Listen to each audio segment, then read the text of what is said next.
Ok, on va passer sur l'épaule. Bây giờ mình sẽ nói qua về bệnh lý của vai. Ceci n'est pas un félin. Ceci n'est pas un félin. Ce n'est pas un lion. Cái hình này không phải là con sư tử. Ok? C'est un sacrum, absolument. Đúng rồi, các bạn nói đúng rồi, đây là cái xương cùn. Donc, on va aborder maintenant la pathologie. On va revenir sur des petites fondamentaux techniques pour l'épaule. Bây giờ đầu tiên mình nói về cái phần kỹ thuật của cái cộng hưởng từ khớp vai. L'antenne est évidemment dédiée, hein, c'est une antenne spécifique.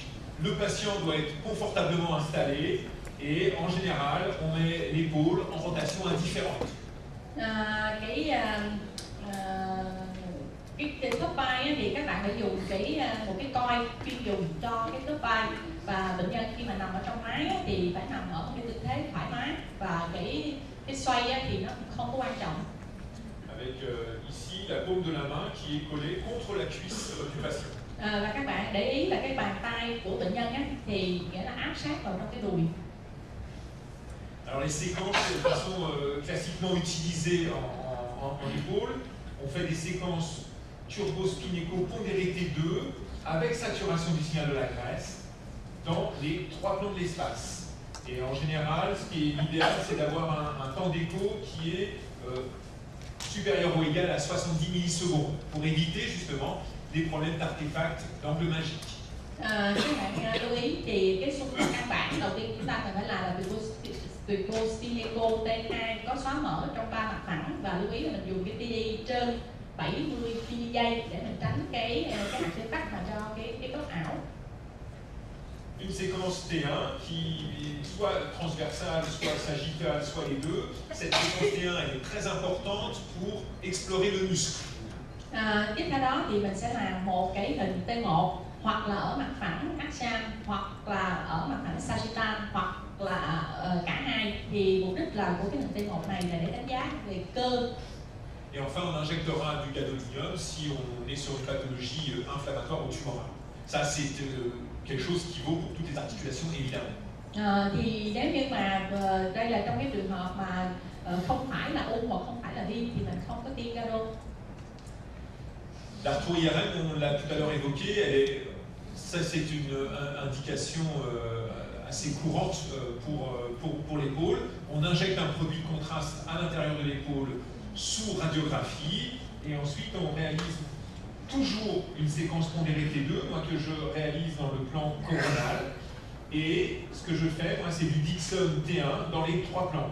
Si vous n'avez pas les techniques Dixon, il faut faire des séquences T1 avec saturation du signal de la graisse, mais toujours conserver une séquence dans ces conditions-là, T1, sans saturation de graisse, pour analyser le muscle. Thì như nãy tôi có nói với các bạn là mình có cái chụp cộng hưởng từ mà tiêm thuốc nội khớp, thì đối với vùng vai là mình có chỉ định thì mình sẽ tiêm cái thuốc tương phản.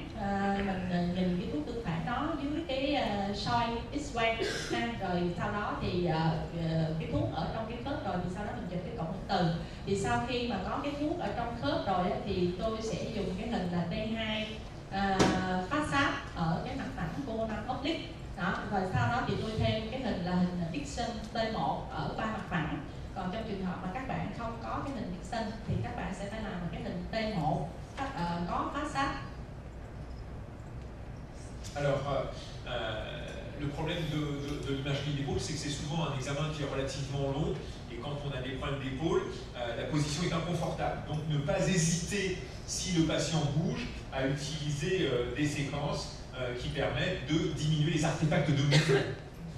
Thì khi mà chụp cái hình cái khớp vai thường là cái việc chụp cộng hưởng từ chúng ta cái thời gian nó kéo dài, đặc biệt là rất là khó chịu nếu mà bệnh nhân bị đau. Cho nên là nếu mà bệnh nhân đặt ở cái tư thế mà không có được thoải mái thì bệnh nhân sẽ cử động. Và trong cái trường hợp mà bệnh nhân có cái cử động vậy thì các bạn đừng có ngần ngại, các bạn sẽ phải dùng những cái kỹ thuật để xóa cái activity do cử động. Alors ces séquences, elles s'appellent chez Siemens, c'est les séquences Bled, chez General Electric, c'est les séquences propellaires, et chez Philips, c'est des séquences qui s'appellent Multivan. Thì cái xung mà để xóa bỏ những cái artifact mà do cử động, đối với Siemens thì nó tên là Flex, đối với G thì tên là Propeller, còn đối với Philips thì nó tên là Multivan. Alors les plans de coupe, il faut adapter à chaque fois que vous utiliserez, enfin vous analyserez une articulation, il faut toujours évidemment adapter le plan de coupe à la région anatomique que vous explorez. Donc il y a systématiquement une séquence qui est coronale, oblique, dans l'axe du tendon supraépineux, une séquence qui est sagittale, oblique, perpendiculaire à celle-ci, et enfin une séquence transversale qui part bien du haut de l'articulation acromioclaviculaire et qui va bien en dessous de l'articulation gléno-humérale. Thì khi mà các bạn làm cổng từ xương khớp á, thì tùy mỗi vùng mình sẽ đặt những cái mặt phẳng thích hợp. Thì đối với cái khớp vai thì các bạn sẽ để ý cái hình coronal oblique của mình này á, thì nó sẽ đi song song với cái xương vai đó, với cái cơ trên gai. Cái hình mà axial thì xin lỗi, cái hình mà sagittal oblique thì nó sẽ vuông góc với cái hình sagittal này. Còn đối với cái hình axial thì các bạn sẽ lưu ý cái bờ trên của nó phải quá cái khớp cùng vai, và phía dưới thì phải dưới cái ổ chảo. Alors les images normales, habituellement un tendon est une structure qui est relativement riche en collagène. Donc normalement c'est en hyposignal sur toutes les séquences, T1, densité protonique T2. C'est une structure qui a une épaisseur régulière et des contours qui sont relativement nets. Alors il faut quand même savoir qu'avec l'âge, avec la sénescence, le tendon ou le ligament, c'est exactement pareil, va avoir tendance à dégénérer et apparaître en signal un peu plus hétérogène. Đây là cái hình nói về cái hình bình thường về mặt tín hiệu, thì một cái gân thì nó sẽ có nhiều cái collagen, thì nó sẽ là giảm tín hiệu đồng nhất trên tất cả các xung T1, T2, xung PD. Thứ hai nữa là đặc điểm của cái gân đó là cái bề dày của cái gân nó phải đều đặn. Và thứ ba nữa đó là cái bờ của cái gân thì tương đối là nó rõ, khá rõ. Còn theo thời gian thì cái người mà càng lớn tuổi thì cái gân, cái dây chằng ở bên trong của nó, cái tín hiệu nó có thể là nó hơi tăng tín hiệu hơn, mà nó không có đồng nhất. Une autre structure anatomique qui est importante pour nous au niveau de l'épaule, c'est ce qu'on appelle la brogue, qui va permettre d'augmenter la surface de contact entre la tête de l'humérus et puis la cavité glénoïdienne. Ce labrum, habituellement, il est en contact étroit avec la cavité glénoïdienne et il est en hyposignal. Đối với cái vai á, thì mình còn có một cái cấu trúc mà quan trọng các bạn cũng phải lưu ý, đó là cái sụn viền, thì nó sẽ tiếp xúc sát với cái phần mà cái đầu của xương cánh tay, cũng như là nó ở quanh cái ổ chảo. Comme dans toutes les articulations, on peut avoir une petite lame de liquide intra-articulaire physiologique, mais toujours en faible quantité et jamais sans distension articulaire. Cũng giống như ở bất kỳ một cái khớp nào, thì trong cái khớp đó, luôn luôn mình có một cái lớp dịch mỏng sinh lý, nhưng mà lưu ý rằng là cái lượng dịch này nó phải ít và nó không có làm giãn rộng cái khớp. Et enfin, il faut toujours s'assurer que l'os et le muscle sont des structures qui ont un signal qui est parfaitement homogène. Và các bạn cũng lưu ý tiếp nữa là trong cái trường hợp bình thường thì xương và cơ thì nó cũng có cái tín hiệu thôi là phải đồng nhất. Alors voilà, par exemple, on ne va pas refaire sur ce cours d'anatomie. L'anatomie, vous la connaissez, et si vous ne la connaissez pas parfaitement, il y a des manuels d'anatomie. Ça, c'est vraiment très important, j'insiste là-dessus. Voici ici un tendon supraépineux normal avec un muscle ici qui est en signal intermédiaire, celui des muscles, et puis le tendon qui apparaît globalement en hyposignal et qui coiffe ici la tête de l'humérus. Ở đây thì tôi không có gọi như là trình bày hết những cái phần về giải phẫu, các cái cấu trúc giải phẫu, mình không có nhiều thời gian. Và nếu mà các bạn về các cái cấu trúc giải phẫu trên các cái lớp cắt thì nó cũng rất là quan trọng. Nếu các bạn không có quen, không thuộc thì mình sẽ để một cái atlas kế đó để mình tham khảo. Ở trong trường hợp này thì tôi chỉ nói về cái phần tín hiệu. Ví dụ như ở đây là mình có cái cơ trên gai, thì trong cái khúc mà nó còn là cơ thì các bạn thấy là tín hiệu đó là tín hiệu trung gian, giống như các cái cơ khác ở đây. Còn đây là cái gân cơ trên gai thì các bạn để ý là nó như nãy mình nói nó là giảm tín hiệu là đồng nhất và nó ôm quanh cái đầu trên. Đây là cái đầu trên của xương cánh tay thì cái này là cái gân của cơ trên gai nó ôm quanh cái đầu xương cánh tay. Voilà le labrum, hein, c'est cette petite cale ici, donc très riche en collagène, qui va donc prolonger en arrière et en avant la cavité glénoïdienne et qui apparaît ici sur cette séquence en arthro-IRM en hyposignal, parfaitement attachée à l'os, et ici sur cette séquence pondérée T2 en hyposignal aussi. Một cái cấu trúc mà hồi nãy có nhắc các bạn đó là cái sụn viền ha, là cái sụn viền thì nó liên tục với cái phần xương của cái ổ chảo thì ở phía trước, ở phía sau. Đó, đây là trên cái hình T1 mà cái này mình có tiêm thuốc tương phản ở trong khớp. Đó, còn đây là một cái hình T2 thì trên cái hình T2 cái sụn viền này mình thấy nó cũng giảm tín hiệu. L'IRM n'est pas forcément une très bonne technique pour explorer le cartilage. Et en France, en tout cas, nous utilisons beaucoup plus l'arthroscanner que l'arthro-IRM pour le cartilage, à l'exception du genou, où le cartilage est suffisamment épais pour que l'IRM puisse être satisfaisante. Thì cái cộng hưởng từ thì mình đánh giá cái phần sụn cũng khá tốt, đặc biệt là ở cái vùng gối, vùng đầu gối. Còn ở các cái vùng khác đó, thì người ta sẽ dùng cái CT có tiêm thuốc tương phản. Alors il y a des pièges et puis il y a aussi des variantes anatomiques et donc en particulier les pièges ce sont les jonctions myotendineuses qui peuvent être extrêmement variables en fonction des muscles de l'épaule et puis bien évidemment faire très attention toujours à l'angle magique. Bây giờ nói về những cái bẫy và những cái mình gọi là biến thể bình thường thì đầu tiên hết đó là ở vùng vai đó thì mình cần phải chú ý ở chỗ cái nơi nối chuyển từ cái gân, từ cái cơ qua cái gân, tức là cái đoạn chuyển tiếp từ cơ qua gân. Alors voilà par exemple une jonction myotendineuse, vous voyez ici sur un muscle supraépineux, vous avez ici une lame tendineuse et puis ici très très loin les fibres musculaires qui continuent quasiment jusqu'à la tâche au niveau du tendon sur l'os. Et on a ici d'autres exemples où on a ce supraépineux avec les fibres musculaires, un tendon un petit peu hétérogène, et de la même chose ici en arrière sur le tendon infraépineux ou en avant ici sur le tendon du subscapulaire. Thì ví dụ như chỗ này ha, là mình thấy cái cơ trên gai đó, thì cái cơ trên gai ở đây cái phần này là phần cơ nhưng mà nó bắt đầu nó có những cái phần là những cái bó của cái gân đó, thì cho nên cái chỗ này nó không có đồng nhất, phần cái này là còn là cơ, còn ở đây mình sẽ có cái nhánh của cái gân. Tương tự như vậy thì ví dụ như ở trong đây của cái cơ trên gai cũng vậy, nó cũng có một cái phần cơ ở bên trong, còn cái phần này là cơ dưới gai, còn chỗ này là cơ dưới vai. L'angle magique, vous voyez ici une séquence donc pondérée T1, où ici le tendon apparaît en signal intermédiaire, là il est bien en hyposignal, là il est en hypersignal. On a ici une séquence en densité protonique, où là c'est pareil, le tendon apparaît en hypersignal relatif, et si vous récupérez ici une séquence pondérée T2, et bien de nouveau, votre tendon apparaît en hyposignal. Donc là on est vraiment face à un artefact, d'où l'importance de vraiment privilégier les séquences avec une forte pondération T2 pour éviter ce genre d'erreur. Thì cái nãy cái góc mà mình gọi là cái góc ảo này á, thì trong cái trường hợp này ví dụ như trong cái vùng vai, cái cơ trên gai, nếu mình làm cái hình T1 thì mình thấy là cái phần gân á là nó giảm tín hiệu, nhưng mà tự nhiên ở đây nó có một cái khúc nó tăng tín hiệu nhẹ nhẹ.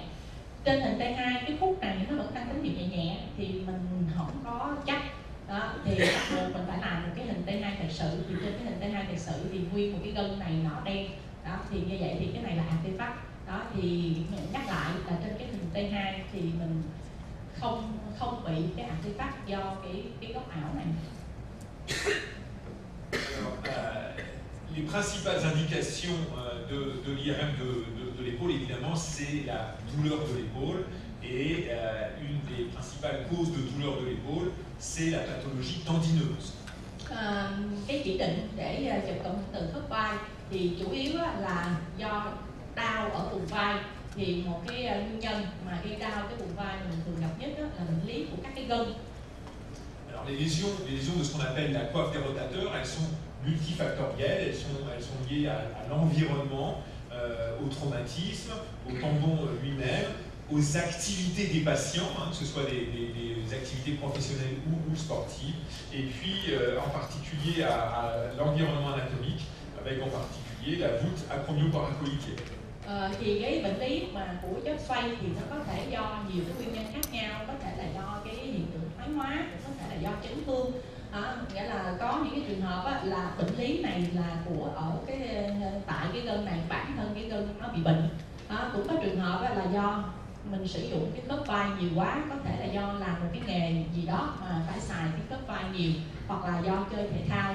Và cũng có một cái nguyên nhân khác á, là do cái cấu trúc giải phẫu ở cái vùng này, ví dụ mình gọi là do cái cấu trúc của cái vùng mỏm quạ, mỏm cùng vai.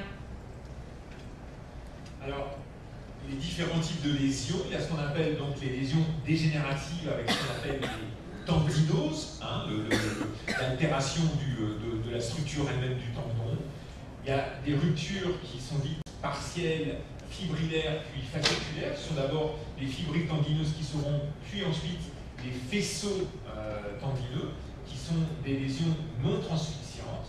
Il y a ce qu'on appelle des clivages ou des dissections lamellaires, des ruptures transfixiantes qui vont faire toute l'épaisseur du tendon.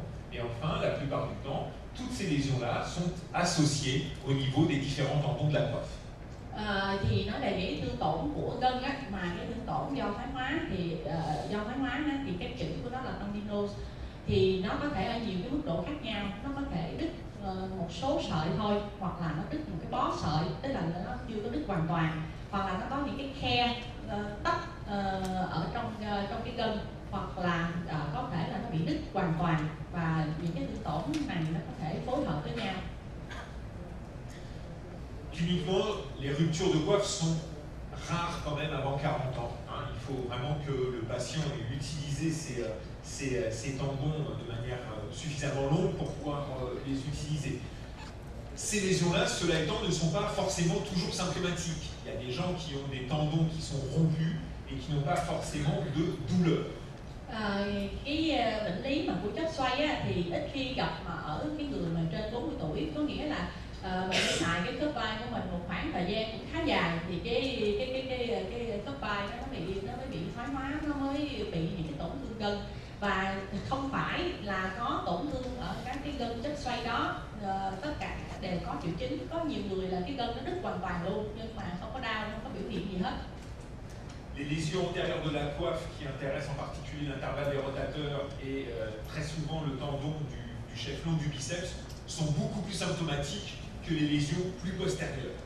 Những cái thương tổn ở phía trước, tức là những cái thương tổn mà ở cái chỗ mình gọi là khoảng trống chất xoay, hoặc là những cái trường hợp mà mất vững của cái đầu dài của cái cơ địa đầu á, thì sẽ có triệu chứng, sẽ biểu hiện đau nhiều hơn là những cái thương tổn ở mặt sau của cái vai.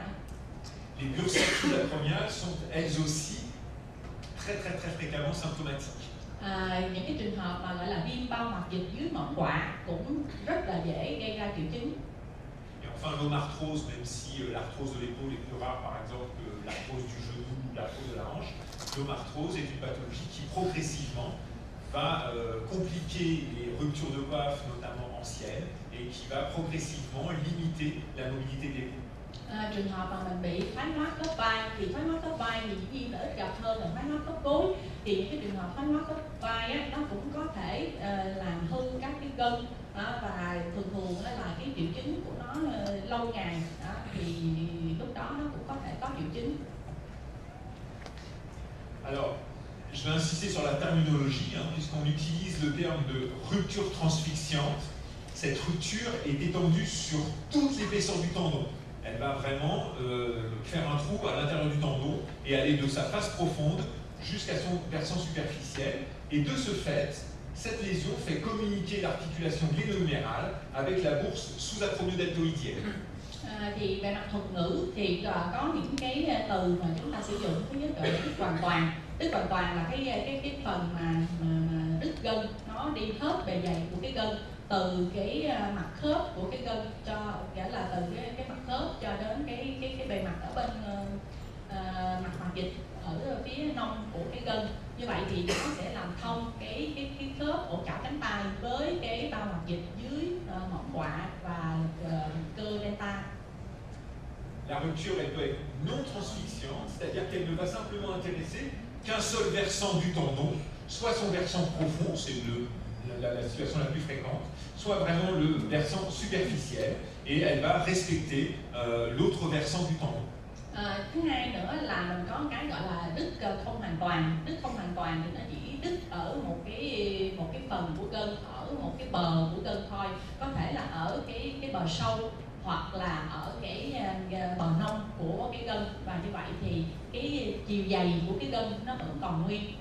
Et enfin, il va y avoir des ruptures qui sont exceptionnelles, qui sont des ruptures intratendineuses, qui respecteront le versant superficiel et le versant profond du tendon. La lésion, la fissure, la rupture sera vraiment à l'intérieur du tendon. Cái loại thứ ba là mình gọi là đứt mà ở trong gân. Như vậy thì cái lỗ rách đó là ở giữa cái gân, ở bên trong gân, còn cái mặt nông hoặc là mặt sâu của cái gân thì nó vẫn còn nguyên. Cái lỗ rách này nó nằm ở trong gân.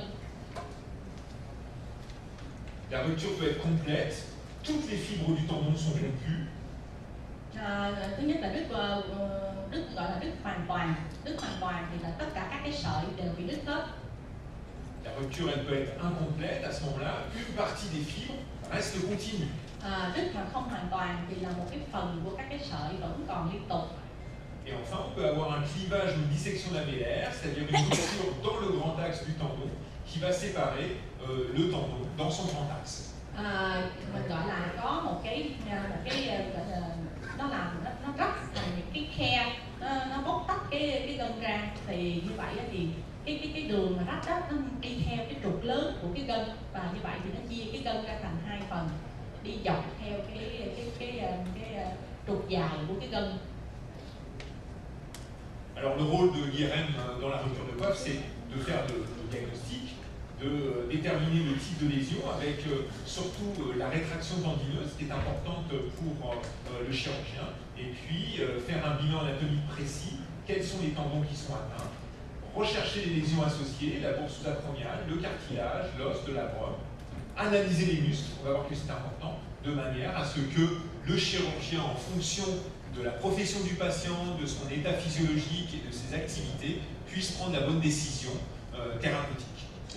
Thì vai trò của chẩn đoán hình ảnh là gì? Vai trò của chẩn đoán hình ảnh là thứ nhất là mình sẽ làm cái chẩn đoán là bị bệnh cái gì. Thứ hai nữa là cái loại thương tổn là cái gì, cái gân đó nó có bị co rút hay không. Rồi phải làm một cái bi lăng về giải phẫu, các cái gân nào là gân bị tổn thương, kèm theo đó có tổn thương của cái bao mạch dịch dưới mỏm quạ hay không, có tổn thương sụn hay không, tổn thương xương, tổn thương sụn viền hay không, các cái cơ như thế nào. Thì với những cái thông tin chi tiết đó mình sẽ phải cung cấp cho phẫu thuật viên, thì tùy theo cái thương tổn của các cái cấu trúc và tùy theo bệnh nhân làm cái nghề gì hoặc là có chơi thể thao hay không, cái tuổi của bệnh nhân như thế nào, cái hiện giờ cái hoạt động còn lại của bệnh nhân là cái gì, thì phẫu thuật viên sẽ quyết định là điều trị cái cách thế nào. Cela étant, l'imagerie est un aspect du problème, ça ne fait pas tout. On n'opère pas des images, on opère des patients. Et il y a des tas de patients qui ont des coiffes qui sont complètement rompues et qui n'ont aucun symptôme. Donc il faut vraiment toujours garder bien cet aspect-là à l'esprit. Thì các bạn thấy đó, như vậy thì hình ảnh học á, không phải là cái coi như là cái duy nhất của vấn đề. Đó, mình gọi là mình điều trị cho người bệnh chứ không phải là điều trị cái hình. Đó, và chúng ta lưu ý rằng là có những cái trường hợp là rách hoàn toàn cái chóp xoay nhưng mà bệnh nhân không có triệu chứng gì hết. Đó, thành ra cái điều quan trọng là phải xem xét bệnh nhân một cách toàn diện. Hình ảnh nó chỉ là một phần của vấn đề thôi. Alors les modalités d'imagerie pour l'épaule, toujours avoir des radios standards, ça c'est vraiment important. Rappelons ici que l'échographie, c'est quand même un outil diagnostique tout à fait intéressant, que l'arthrographie réalisée avec la tomodensitométrie ou l'IRM est aussi important. Et enfin, l'imagerie en groupe, que ce soit l'arthroscanner, l'IRM ou l'arthro-IRM, nous permettent d'avoir un bilan préthérapeutique. Các cái kỹ thuật về hình ảnh học thì đầu tiên hết đó là cái X-quang vi ước. Thì cái X-quang vi ước rất là quan trọng. Bao giờ mình cũng cần nên có cái hình X-quang vi ước. Thứ hai nữa là cái hình siêu âm bây giờ cũng cho nhiều cái thông tin rất là thú vị. Đặc biệt ở đây là để chẩn đoán cũng như là để theo dõi cái điều trị. Thứ ba là để chụp cái bao khớp. Ít có khi nào người ta chụp cái bao khớp riêng một mình thôi, mà thường bây giờ là chụp cái bao khớp đó là mình sẽ thực hiện trước khi chụp CT hoặc là trước khi chụp cộng hưởng từ. Và dĩ nhiên cái quan trọng nhất là cái hình ảnh theo các cắt. Thì mình sẽ là chụp hình CT có tiêm thuốc tương phản trong khớp, hoặc là mình chụp cái cộng hưởng từ không thôi, hoặc là chụp cộng hưởng từ có tiêm thuốc tương phản trong khớp. Et je vais insister sur une chose, c'est ça, c'est les calcifications. Ces calcifications sont parfaitement visualisées sur la radio standard, mais le calcium ne résonne pas en IRM. Donc le calcium est noir. Donc du calcium dans un tendon, le tendon est noir, le calcium est noir. On ne voit pas la calcification sur l'IRM. Donc ça c'est important parce que les tendinopathies calcifiantes de l'épaule sont extrêmement fréquentes. Các bạn lưu ý ha, ở đây tôi xin nói một chút về cái vôi hóa. Thì trên cái vôi hóa đó, chúng ta biết rằng là trên cái hình cộng hưởng từ nó không có cộng hưởng với cái từ trường, cho nên là nó không có tín hiệu ở trên hình cộng hưởng từ. Mà nếu như mà mình làm cái hình cộng hưởng từ mà rủi mà có cái vôi ở trong gân thì mình sẽ cái vôi thì nó đã không có tín hiệu trên cộng hưởng từ, còn cái gân bình thường của mình nó cũng giảm tín hiệu, cho nên là mình không có thể nhận ra được một cái vôi hóa ở trong cái gân. Mà mình biết rằng là cái bệnh lý gọi là viêm gân vôi hóa khá thường gặp ở khớp vai, cho nên là cái vai trò của cái X-quang rất là quan trọng. Cái X-quang nó giúp mình phát hiện được cái vôi dễ dàng. Alors, quand on a un doute évidemment sur la pathologie, l'IRM permet de visualiser directement les tendons. C'est pour ça que c'est une technique qui est vraiment très intéressante. Et c'est vraisemblablement à l'heure actuelle la meilleure technique en tout cas d'exploration d'une épaule douloureuse, d'autant qu'elle n'est pas irradiante. Alors, l'arthro-IRM par rapport à l'IRM classique permet en fait une distension articulaire et elle apparaît beaucoup plus discriminante si on veut faire le diagnostic différentiel entre une simple tendinose et une rupture partielle, par exemple. Thì cái hình cộng hưởng từ nó cho mình nhìn thấy trực tiếp các cái gân, thì đây là cái kỹ thuật tốt nhất để đánh giá các cái gân. Ngoài ra thì cái cộng hưởng từ cho tới bây giờ thì nó vẫn là một cái kỹ thuật mà một cái kỹ thuật rất là tốt. Khi mà mình bị một cái đau cái khớp vai mà lâm sàng chưa có định hướng được rõ nó là cái nhóm bệnh nào, cái nguyên nhân là cái gì. Cộng hưởng từ thì không có bị tia xạ và cũng không làm cho tổn thương các cấu trúc của cơ thể.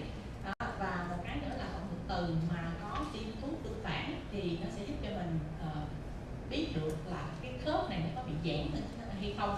Và cái cộng hưởng từ mà có tiêm thuốc tương phản cộng khớp là một cái kỹ thuật tốt để mình phân biệt giữa đây là cái thoái hóa gân với một cái đứt gân không hoàn toàn. Alors, si on doit comparer les techniques d'IRM et d'arthroscanner, l'IRM en fait ne permet que d'analyser l'épaule dans une seule rotation, alors que l'arthroscanner permet d'analyser l'épaule en rotation externe et en rotation interne. Il faut savoir en plus que l'IRM c'est un examen qui reste relativement long par rapport à la réalisation d'un arthroscanner. Enfin, l'IRM simple est moins sensible, en particulier pour tout ce qui est petite rupture et éventuellement cartilage, compte tenu de la très bonne résolution de l'arthroscanner. Et enfin, par contre, elle permet une meilleure analyse du tendon lui-même et de son environnement. En plus, elle est non irradiante. Par contre, elle a un coût qui est quand même beaucoup plus important.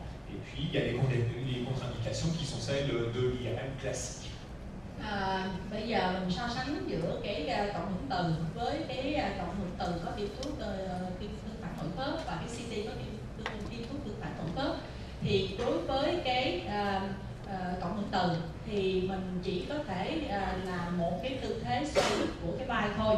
Trong khi đó nếu mà mình làm cái CT có tiêm thuốc tương phản nội khớp thì mình có thể chụp cái CT cái tư thế là xoay ngoài và ở tư thế xoay trong, tức là mình làm được 2 lần. Và cái làm cái CT thì nó nhanh hơn so với cái cộng hưởng từ.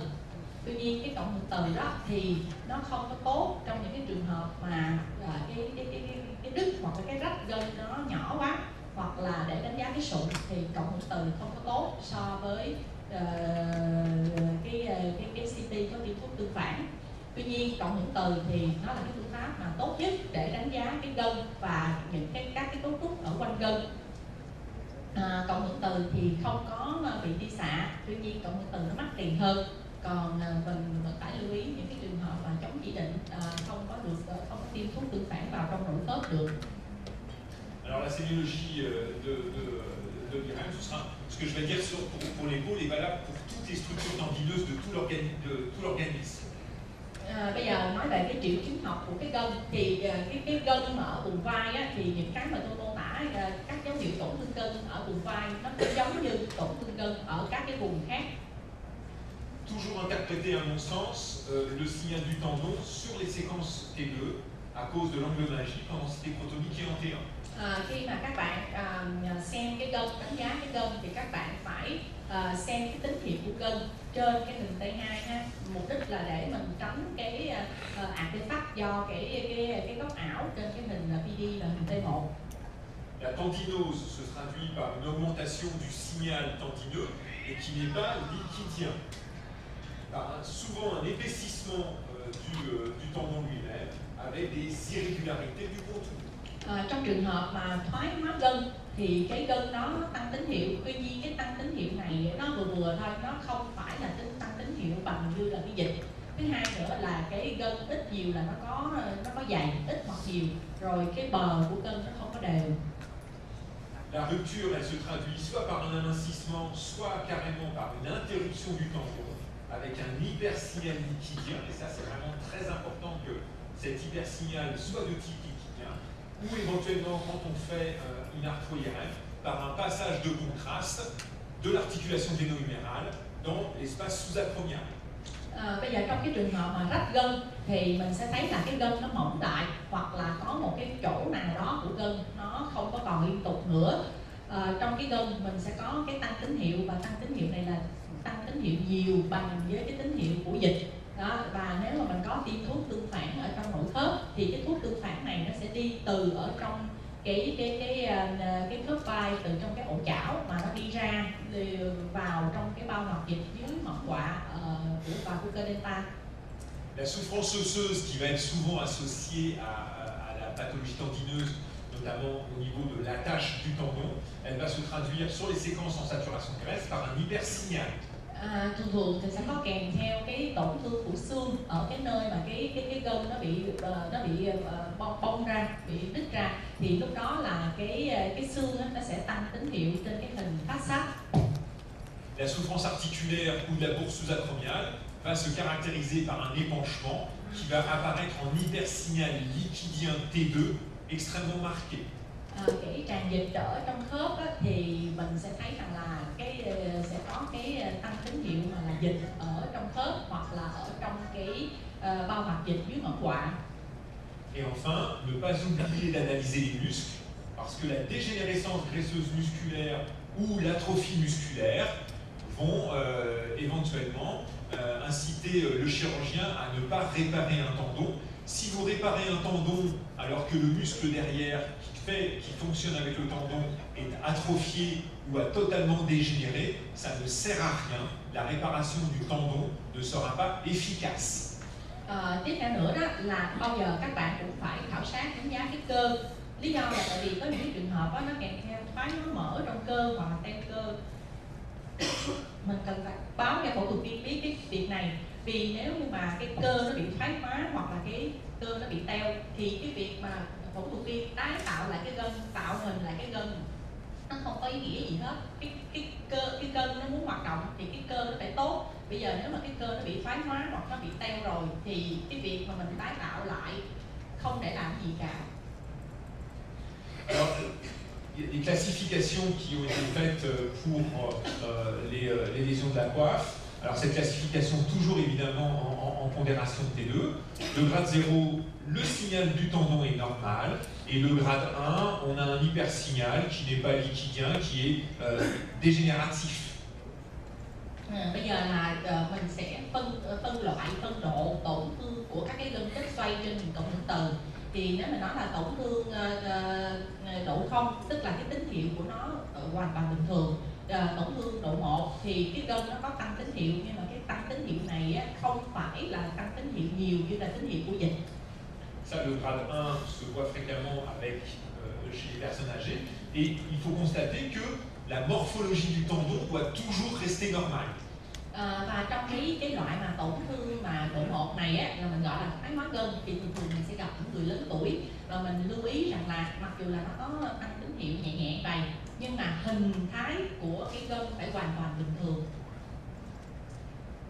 Dans le grade 2, la morphologie va devenir anormale, et à ce moment-là, on va avoir un hypersignal qui ne sera pas forcément liquidien, qui sera intratendineux et non liquidien.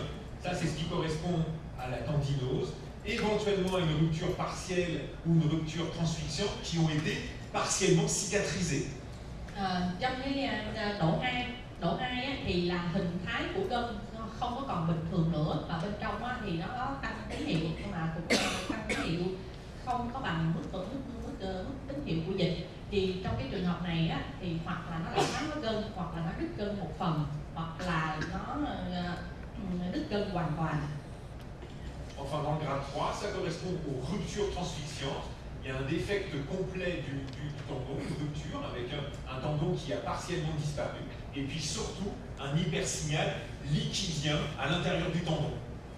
Cái tổn thương gân mà độ 3 là nó đứt gân hoàn toàn, nghĩa là nó có mất liên tục, mất khuyết hẳn một cái phần gân, và ở chỗ trong gân đó thì nó là một cái tăng tín hiệu mà tín hiệu ở mức độ dịch.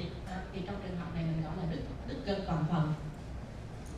Alors voilà, par exemple, ce qu'on rencontre dans les simples tendinoses, on a un tendon qui reste continu ici, on a une séquence qui est pondérée T2, ici on a la tête de l'humérus, ici on a la cavité glénoïdienne, ici on a l'acromion, la partie distale de la scapula, on a le muscle supraépineux, son tendon ici, avec un hyposignal là qui est normal, et puis ici un hypersignal intratendineux, non liquidien, l'hypersignal est inférieur au liquide qui est contenu dans l'articulation, avec un tendon discrètement épaissi et irrégulier.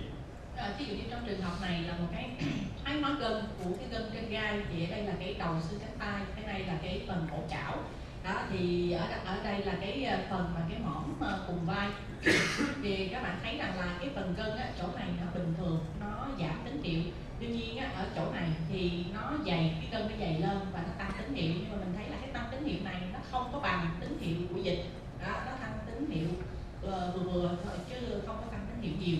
Đó, và cái gân nó to lên, cái bờ của nó không có hoàn toàn sắc nét. Đó, thì trường hợp này là thoái hóa gân. Tendinose versus rupture partielle. Ici, on a un tendon, vous voyez, où on a le versant superficiel qui est en hyposignal continu, le versant profond qui est en hyposignal continu, un hypersignal non liquidien au sein du tendon qu'on retrouve ici, et puis ici, on a une rupture partielle du tendon. Vous voyez qu'on a une interruption à la face profonde du tendon. Là, on avait bien les fibres qui étaient visibles. Là, elles ne sont plus visibles, avec un hypersignal qui rentre à l'intérieur du tendon. Et ici, qui est cet hypersignal, est liquidien, identique à celui du liquide dans la bourse sous-acromiale, ou au liquide qui est contenu dans l'articulation gléno-humérale. Trong cái trường hợp này á, thì cũng là cái gân trên gai, cái cốt này nó là bình thường, cốt này nó còn bình thường. Trong cái gân nó tăng tín hiệu, nhưng mà các bạn thấy tăng tín hiệu này nó không có bằng với tín hiệu của dịch, và cái bờ gân ở bên dưới này mình vẫn còn thấy rõ. Trong trường hợp ở bên đây nó là một cái đứt gân một phần, đứt bán phần cái gân, thì mình thấy là cái bờ dưới của cái gân chỗ này nó mất liên tục. Cái tín hiệu ở trong đây nó bằng với tín hiệu của cái bao hoạt dịch ở dưới mỏ quạ và cơ delta, hoặc là cái tín hiệu này, mình thấy cái dịch này nó bằng với cái dịch ở trong cái khớp vai. Là, on a des séquences dans le plan coronal, et ici, ce sont des séquences dans le plan sagittal. Đây là ở mặt thẳng coronal và đây là mặt thẳng sagittal. une rupture partielle profonde. Vous voyez ici donc un tendon qui est vraisemblablement continu, une séquence pondérée T2, avec un hypersignal ici intratendineux, qui est globalement comparable aussi du liquide. Ça, c'est une séquence pondérée T2. Ça, c'est une séquence d'arthro-IRM en pondération T1. Et vous voyez que le produit de contraste pénètre à l'intérieur du tendon, mais ne va pas opacifier à l'extérieur la bourse sous-acromiale. Donc on est face à une lésion partielle profonde qui n'est pas transfixiante.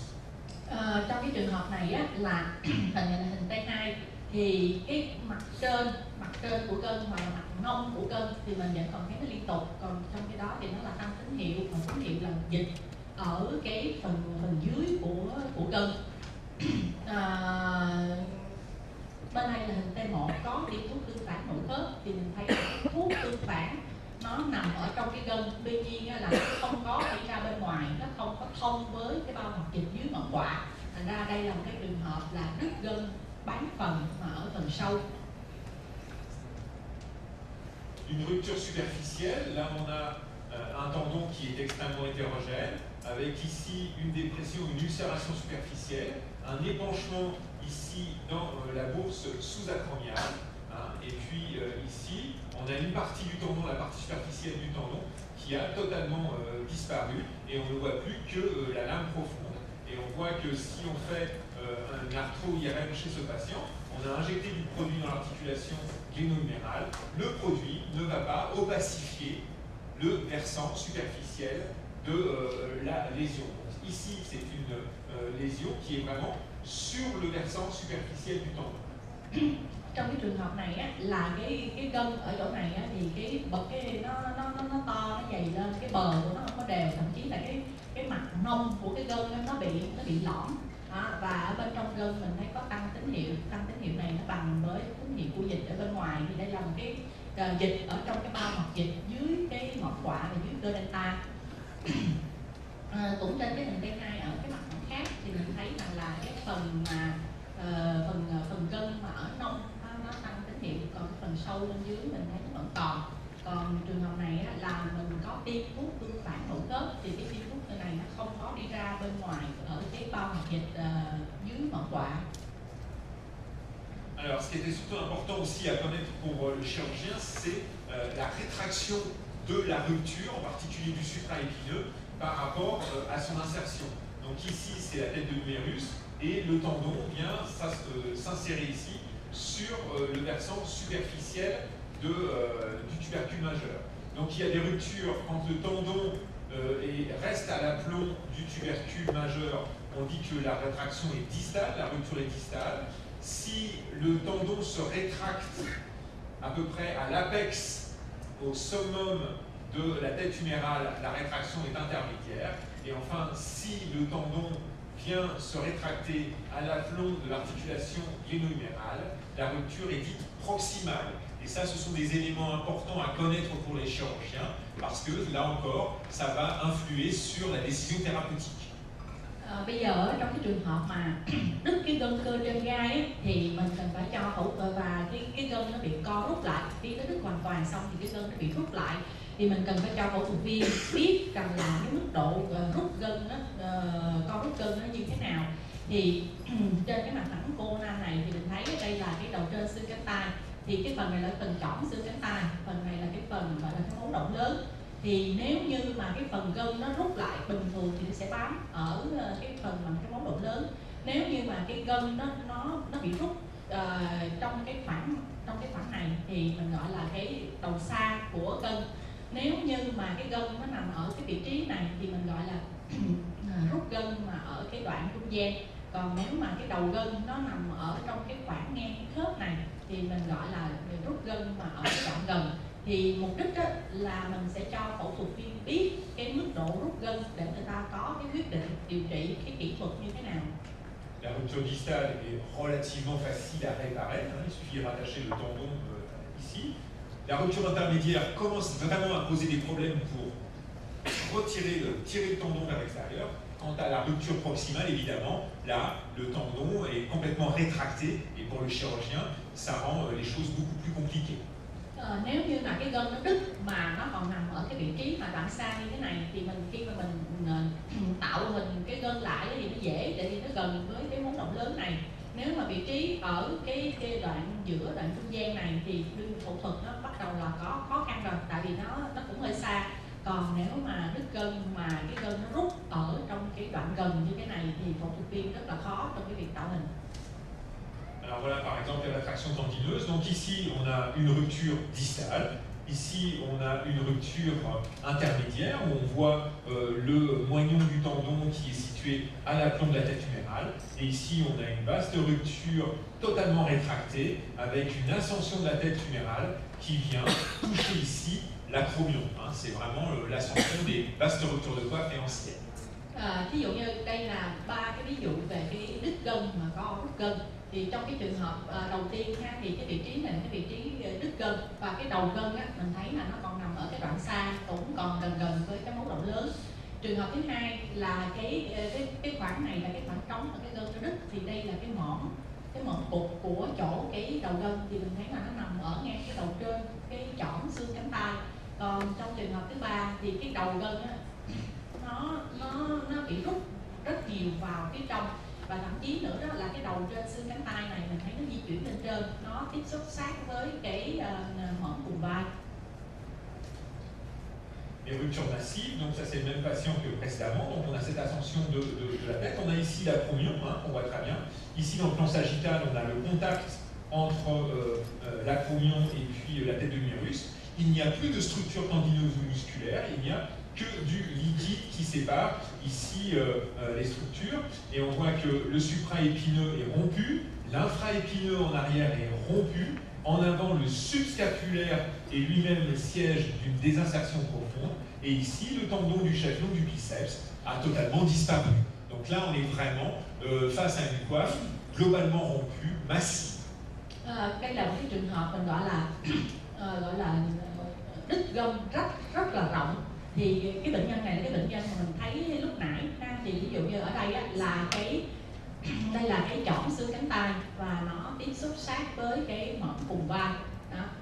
Ở cái vị trí này nó cũng tương tự như bên đây, cái mỏm vùng vai nó tiếp xúc sát với cái chỏm xương cánh tay, mình không còn thấy cái cơ trên gai ở đâu nữa cả. Đó, đây là cái cơ dưới vai, cơ dưới gai này nó cũng bị đứt.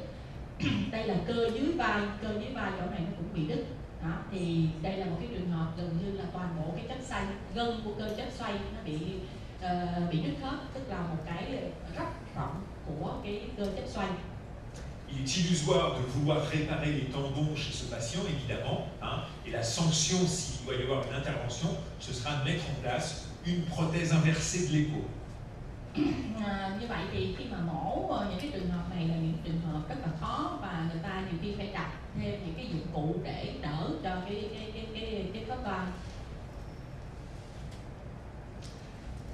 L'infraépineux qui est situé juste en arrière du supraépineux. Donc là, on a une lésion dite de tendinose. Vous voyez qu'on a une augmentation du signal en pondération T2 et en pondération T1 du tendon, avec un tendon qui apparaît très nettement épaissi ici dans le plan coronal et ici dans le plan sagittalotique. Trường hợp này là thoái hóa của cái gân cơ dưới gai, thì các bạn thấy rằng là cái gân này nó rất là to và nó tăng tín hiệu, và tăng tín hiệu vừa thôi, không phải là tăng tín hiệu dịch. Đó, trên cái hình T1 cũng vậy, to. Đây là mặt thẳng coronal và đây là mặt thẳng sagittal, thì cái gân này nó cũng to và nó tăng tín hiệu. Le signal est élevé, mais il n'est pas liquidien. Các bạn lưu ý nha, tăng tín hiệu nhưng mà tăng tín hiệu vừa thôi, không có tăng tín hiệu bằng như cái dịch. Des lésions qui sont assez caractéristiques de l'infraépineux au niveau de l'épaule, ce sont les ruptures myotendineuses. Ça, ce sont des lésions qu'on rencontre très fréquemment au niveau des muscles des cuisses, par exemple, chez les gens qui ont des claquages, chez les sportifs, qui restent assez exceptionnels au niveau de l'épaule, mais qu'on rencontre plus fréquemment sur l'infraépineux plutôt que le supraépineux. Vous voyez qu'ici, vous n'avez pas le tendon lui-même, la partie distale du tendon est normale. Par contre, la lésion traumatique se fait au niveau de la jonction myotendineuse ici, avec un hypersignal qui va relativement loin à l'intérieur du muscle lui-même. Trong cái trường hợp này là ở cái chỗ phần là cơ và gân cơ. Đó, thì các bạn thấy là những cái trường hợp này mình gọi là cái căng cơ thường thường á, mà mình hay thấy là ở những cái cơ ở cái vùng đùi của những người chơi thể thao. Thì các bạn thấy là cái chỗ này là cái gân cơ thì cái tín hiệu này nó vẫn bình thường, nhưng mà đây là cái phần cơ này là cơ dưới gai. Đó, thì nó tăng tín hiệu, thì chỗ này là những cái chỗ mà tăng tín hiệu dịch, những cái chỗ mà rách, gọi là căng cơ hoặc là rách cơ ở cái nơi nối giữa cơ và gân cơ của cơ dưới gai, thì thường cái này cũng chiếm trọng. Đó, đây là ở cái mặt phẳng sagittal. Ces lésions se rencontrent dans les traumatismes, mais aussi elles se voient chez les gens qui ont bénéficié d'une infiltration d'épaule, parce que vous savez que les cliniciens, quand ils font des infiltrations, souvent ils utilisent la voie postérieure, et en fait, l'aiguille traverse à peu près l'infra-épineux à cet endroit-là. Donc les infiltrations, si le clinicien n'a pas fait l'infiltration dans l'articulation, il va mettre la cortisone ici au niveau de la jonction entre le muscle et le tendon, ce qui va occasionner cette rupture secondaire. Cái hình này, cái bệnh cảnh mà rách gân, đứt gân của cái nơi nối gân và cơ của cái cơ dưới gai này, hoặc là mình gặp trong những cái trường hợp chấn thương, hoặc là trong những cái trường hợp mà đau cái khớp vai, xong rồi bệnh bác sĩ lâm sàng á, người ta tiêm cái corticoid vô, lẽ ra là tiêm vô trong khớp, nhưng mà họ lại không tiêm vô trong khớp mà họ lại tiêm vào trong cái gân cơ dưới gai. Đó, thì về sau thì do cái tiêm corticoid vô thì cái gân này nó bị hư, nó bị rách gân, thì nó có thể ra cái hình ảnh này. Thì khi mà gọi là tiêm thấm vào trong cái khớp vai á, thì lúc đó là một cái người bác sĩ lâm sàng họ đi từ cái đường phía sau, cho nên họ đi vào cái cơ dưới gai. Le subscapulaire, qui est ce muscle antérieur ici qui vient s'insérer sur le tubercule mineur, et on a ici une lésion tendinose avec une élévation du signal intra-tendineux non liquidienne, avec en regard une petite réaction de lentèse osseuse, avec un hypersignal. Et ici, on a ce qu'on appelle une désinsertion profonde, qui est la lésion relativement fréquente, avec un amincissement du tendon et un hypersignal relativement marqué. Trường hợp này là một cái bên đây là một cái thoái hóa gân mà của cái gân cơ dưới vai. Thì cái gân cơ dưới vai này á, thì cái phần này là phần ở phía trước, hình axan, hình này ở phía trước. Cái gân này nó cũng to lên và nó tăng tín hiệu, không phải là tăng tín hiệu của dịch. Đó. Và chỗ này nó có tổn thương của cái xương ở dưới sụn. Còn ở bên đây là cái chỗ này là nó bong cái chỗ bám của cái gân đó, và nó cũng tăng tín hiệu. Donc des insertions du subscapulaire, vous voyez là on a vraiment un hypersignal très hétérogène du tendon du subscapulaire, avec des plages liquidiennes à l'intérieur du tendon. Et on remarquera dans cette désinsertion du subscapulaire qu'ici on a le tendon du biceps qui, au lieu d'être au fond du signe tuberculaire, ce tendon bicipital est à cheval sur le tubercule mineur. Thì trường hợp này cũng là một cái trường hợp gọi là đứt cái bong cái nơi bám của cái gân cơ dưới vai. Bình thường là cái cơ dưới vai nó sẽ bám vào trong cái gọi là cái mấu động nhỏ. Trong trường hợp này thì cái tín hiệu của cái gân dưới gai nó tăng tín hiệu mà không có đồng nhất. Đó, ngoài ra là mình còn có thấy dịch ở trong cái gân nữa. Một cái dấu hiệu khác nữa là đây là cái gân đầu dài của cái cơ nhị đầu. Bình thường nó sẽ nằm ở trong cái rãnh nhị đầu, trong nó tròn, nó nằm ở trong rãnh nhị đầu. Trong trường hợp này thì cái gân nhị đầu nó nằm vắt ngang qua cái mấu động nhỏ. Ça c'est une séquence transversale donc, qui nous permet de bien apprécier l'instabilité bicipitale associée. Et ici on a une coupe sagittaloblique où on voit bien que cette désinsertion, elle est responsable de toute une rupture de toute la hauteur du tendon sur son attache sur le tubercule mineur. Đây là cái hình axan, chỗ này là phía trước, thì mình thấy là nó có đứt cái gân dưới vai ở chỗ cái nơi bám. Đó, còn đây là cái hình sagittal thì mình thấy bình thường mình sẽ có cái gân nó màu đen ở phía mặt trước. Đó, nhưng mà trong trường hợp này là nó đứt hoàn toàn cái nơi bám của cái cơ dưới vai. On peut peut avoir des ruptures complètes du tendon, et ici on voit une interruption complète du tendon du subscapulaire dans le plan transversal, et ici pareil, dans le plan sagittal-oblique. Đây là đứt hoàn toàn cái cơ dưới vai, thì hai cái gân chỗ này là cái chỗ đứt, chỗ mất liên tục của cái gân trong mặt phẳng axial. Và ở bên đây thì mình cũng thấy là đứt mất liên tục hoàn toàn ở trên cái mặt phẳng sagittal. Le tendon du chef-long du biceps, c'est un tendon qui est relativement important puisque, on l'a vu tout à l'heure, il traverse l'intervalle des rotateurs et c'est souvent un tendon qui est à l'origine de symptômes relativement embêtants et très, très douloureux. Alors on peut avoir des lésions de tendinose ici avec un tendon qui est augmenté de volume et qui est de signal hétérogène. On voit ici dans le plan transversal et on voit ici dans le plan sagittal. Bây giờ nói về cái thoái hóa gân, mà cái đầu dài của gân nhị đầu, đầu dài của cái gân nhị đầu nó khi mà bị thoái hóa như vậy nó có thể làm cho nó gây ra triệu chứng rất là đau. Và cái đầu dài của gân nhị đầu á, thì mình nói là trên cái đường đi của nó là nó đi ở cái gọi là cái khoảng trống chớp xoay. Đó, thì trong trường hợp cái gân nhị đầu này bình thường thì cái gân nó sẽ tròn màu đen, nhưng mà trong trường hợp này cái gân nó to, nó dày lên và nó tăng tín hiệu. Đây là mặt phẳng axial và đây là mặt phẳng sagittal. On peut avoir ce qu'on appelle des clivages intratendineux, c'est-à-dire on peut avoir une séparation des fibres tendineuses dans le grand axe. Donc on a un faisceau antérieur ici, un faisceau postérieur, et ici on a un hypersignal, partiellement liquidien ici, un peu moins liquidien ici, qui sépare en deux les fibres tendineuses. Bây giờ trong cái trường hợp này là nó làm thành những cái gọi là những cái khe, nó tách cái gân ra. Đó, thì mình sẽ có một cái phần gân ở phía trước, một cái phần gân ở phía sau. Đây là trên cái hình axial. Đó, còn cái chỗ mà tăng tín hiệu, cái chỗ mà cái gân nó bị tổn thương, nó làm thành cái khe nằm ở chính giữa cái trục của cái gân. Cette souffrance du tendon s'accompagne souvent d'un déclenchement dans la gaine du tendon bicipital.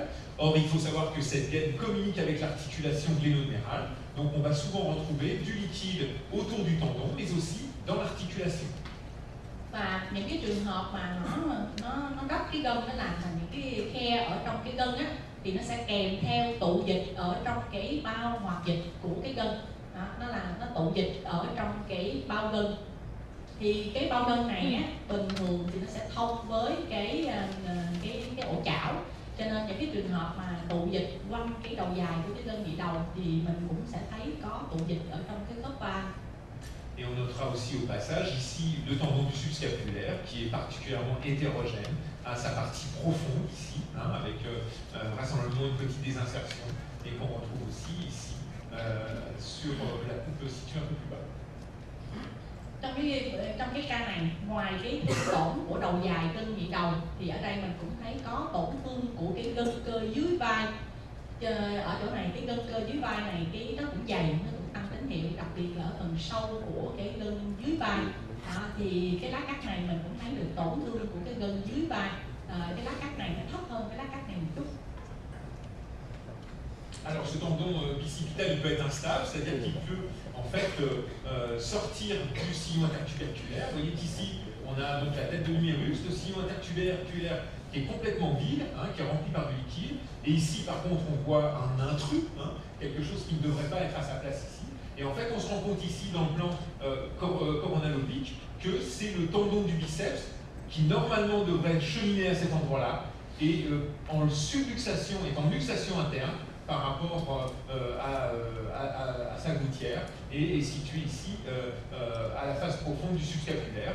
On a un autre exemple ici d'une gouttière qui est d'un sillon intertuberculaire qui est vide et puis d'un tendon bicipital qui est hétérogène et qui est situé en avant du tubercule mineur que l'on retrouve cette fois-ci en avant du tubercule mineur dans le plan sagittal-oblique. Et on remarquera chez ce patient que le supraépineux est partiellement rompu et que l'infraépineux ici a totalement disparu. Đây là trường hợp mình gọi là mất vững của cái đầu dài cơ nhị đầu. Thì trong cái trường hợp này á, là mình sẽ thấy, các bạn nhìn cái hình này, hình axial, hình này mình dễ nhìn hơn. Đây là cái rãnh của cơ nhị đầu. Thì cái rãnh của gân cơ nhị đầu bình thường nó sẽ có một cái gân nó nằm ở bên trong, cái gân nó sẽ màu đen. Nhưng mà trong trường hợp này thì trong cái rãnh trong, nó không có cái gân mà nó lại có dịch đó. Và nếu mà mình nhìn ra xa xa thì ở đây mình thấy có một cái mẫu màu tròn, thì cái này là cái đầu dài của cái gân cơ nhị đầu, thay vì nó nằm ở đây thì bây giờ nó đã trật ra phía bên ngoài đó. Thì tương ứng với cái hình mà cô Nam Optic thì mình thấy là lẽ ra là cái gân cơ nhị đầu, đầu dài của gân cơ nhị đầu nó sẽ đi ở phía ngoài của cái đầu trên xương cái tai, tức là nó sẽ phải đi phía ngoài, nhưng mà bây giờ nó lại tụt vô bên trong, tức là nó bị trật ra khỏi cái rãnh của cơ nhị đầu. Một cái trường hợp thứ hai khác, đây là một cái bệnh nhân khác trên cái hình Axam cũng tương tự như vậy. Trong cái rãnh cơ nhị đầu này á, mình không còn thấy cái gân cơ nhị đầu, mà cái gân cơ nhị đầu bây giờ nó nằm ở ngoài này và nó to và nó tăng tín hiệu đó. Thì cái này là trật cái cơ nhị đầu, trật gân cơ, trật đầu dài của gân cơ nhị đầu. Trên cái hình Sagittal Optic thì cái vị trí của nó ở đây, và cái cơ dưới vai chỗ này nó cũng bị hư, cơ trên gai và cơ dưới gai chỗ này nó cũng bị đứt hoàn toàn. On l'a vu à l'instant, le tendon du biceps peut se luxer à l'intérieur, la face profonde du subscapulaire, mais en fait il peut aussi rester sur le versant superficiel. On a ici le sillon intertuberculaire qui est vide, hein, et puis ici on voit le tendon du chaque long du biceps qui chemine en avant du tubercule mineur avec un subscapulaire qui est normal. Simplement, c'est une rupture ici du ligament gléno-huméral transverse qui vient fermer le sillon tuberculaire, ce qui fait que le tendon du biceps va rester à l'extérieur de l'articulation. Trong cái trường hợp này á, thì cái gân á, nó không còn nằm trong đúng cái rãnh của nó nữa, nhưng mà nó bị trật ra phía trước thôi. Đó, thì lẽ ra là cái gân á, nó sẽ nằm ở đây, nhưng mà bây giờ nó bị trật ra ngoài, nhưng mà nó không có đi ra quá xa.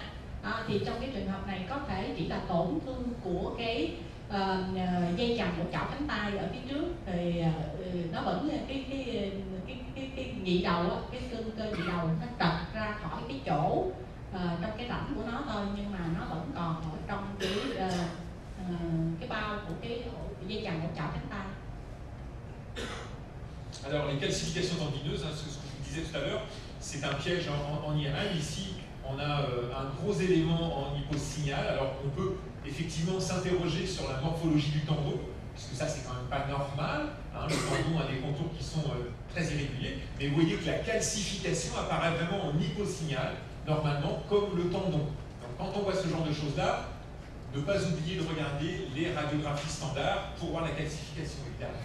Như hồi nãy có nói với các bạn á, là những trường hợp mà vôi hóa ở trong gân, thì ví dụ như trong trường hợp này mình sẽ xem cái gân, mình tự nhiên sao chỗ này nó đen nhiều quá, thì bình thường mình biết là cái gân nó cũng đen, nhưng mà trong trường hợp này nó to, nó lớn, nó lồi lên trên đó, thì mình biết rằng là cái gân nó đen trên hình cộng hưởng từ, mà cái vôi nó cũng đen trên hình cộng hưởng từ đó. Trong trường hợp cái hình thái của nó quá bất thường như thế này thì mình phải coi lại trên hình X-quang.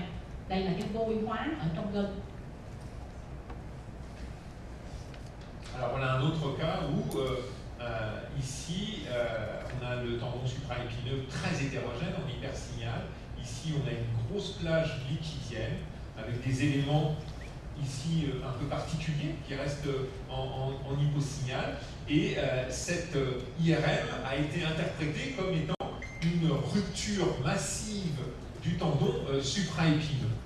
En fait, on a fait un arthroscanner par la suite à la patiente. Le tendon n'était pas rompu, hein. On voit ici qu'on a mis le produit de contraste dans l'articulation gléno-humérale et que le tendon reste continu au-dessus. Qui plus est, le produit de contraste n'est pas passé dans l'espace sous-acromial. Par contre, si on regarde ici le scanner, on a un élément à l'intérieur du tendon qui est un élément hyper dense et que l'on retrouve juste ici, qui est en fait une très grosse calcification qui s'était en partie liquéfiée à l'intérieur du tendon et qui avait fait que le radiologue qui avait réalisé l'IRM sans radiographie standard avait pensé à une rupture de coiffe massive, alors qu'en fait c'était simplement la résorption de la calcification. Au moment où la patiente a passé l'IRM, elle était très algique, des douleurs vraiment très intenses, et au moment où on lui a réalisé l'arthroscanner, elle n'avait quasiment plus aucune douleur parce que la calcification s'était quasiment résorbée.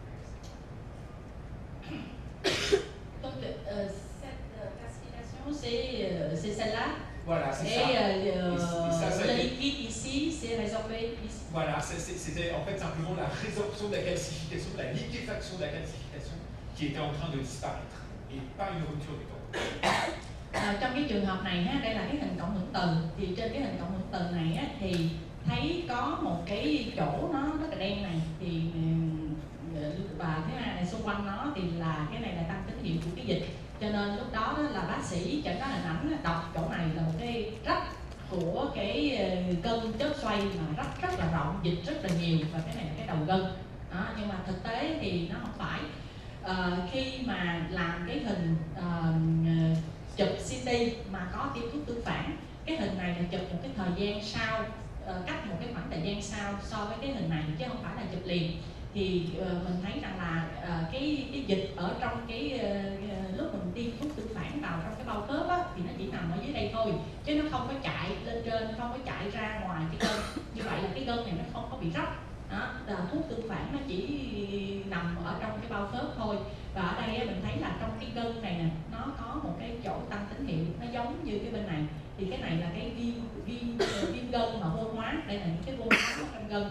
Thì giải thích là vì lúc này bệnh nhân rất là đau, cái chỗ vôi hóa ở trong gân này ban đầu là nó hóa dịch, để sau đó nó thành cái vôi, và tới cái giai đoạn này là bệnh nhân hết đau rồi, thì cái dịch này nó đã hấp thu cái vôi này thì nó vẫn còn. Donc toujours faire des IRM avec des radios préalables, ça permet vraiment d'éviter ce genre de piège. Cho nên là khi mà các bạn chụp cái hình cộng hưởng từ và của khớp vai thì mình phải có cái hình X-quang trước đó, để mình không có bị, nghĩa là không có bị bẫy, bị lừa vì những cái vôi hóa ở trong cái gân như thế này.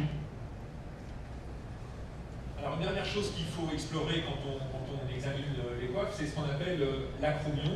Et il y a différents types d'acromions qui ont été décrits en radio et en IRM. Les acromions qui sont plats, qui sont assez peu agressifs, parce que vous voyez que l'acromion il passe au-dessus de la tête humérale, et qu'entre la tête humérale et l'acromion, il y a le tendon supraépineux.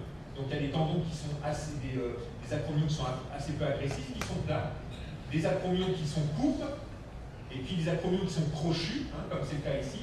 Et ces acromions-là sont particulièrement agressifs sur le tendon supraépineux et explique qu'il va y avoir progressivement une rupture des tendons du fait des contacts, d'un conflit entre l'acromion et la tête de l'humérus. Bây giờ nói về cái hình thái của cái mõm cùng vai, thì trong sách vở người ta mô tả cho mình cái mõm cùng vai này nó có thể có nhiều cái dạng khác nhau. Ví dụ như trong cái dạng này là cái bờ dưới của cái mõm cùng vai này nó bằng, nó dẹp. Còn đây là cái gân cơ trên gai. Thì ở đây mình thấy là đây là cái mõm cùng vai. Đây là cái mõm cùng vai, đây là chỏm xương cánh tay, và đây là cái gân cơ trên gai. Thì nếu như mà nó dẹp như thế này thì coi như là nó không ảnh hưởng gì nhiều cho tới cái gân cơ trên gai. Còn cái này là cái bờ dưới của nó cong thì nó cũng không ảnh hưởng nhiều. Tuy nhiên nếu mà cái tiếp 3 là cái mõm cùng vai này, các bạn thấy nó giống như là cái móc, thì trong trường hợp nó giống như cái móc thì nó sẽ dễ cấn vào trong cái gân cơ trên gai. Đó, thì ví dụ như trong trường hợp này là tiếp 3 thì cái mõm, cái móc của cái mõm cùng vai này nó sẽ cấn vào trong cái gân cơ trên gai, như vậy thì nó sẽ dễ, nếu mà lâu ngày mình sử dụng cái vai mình hoạt động nhiều quá thì nó sẽ cấn vào đây, nó sẽ làm cho rách cái gân này.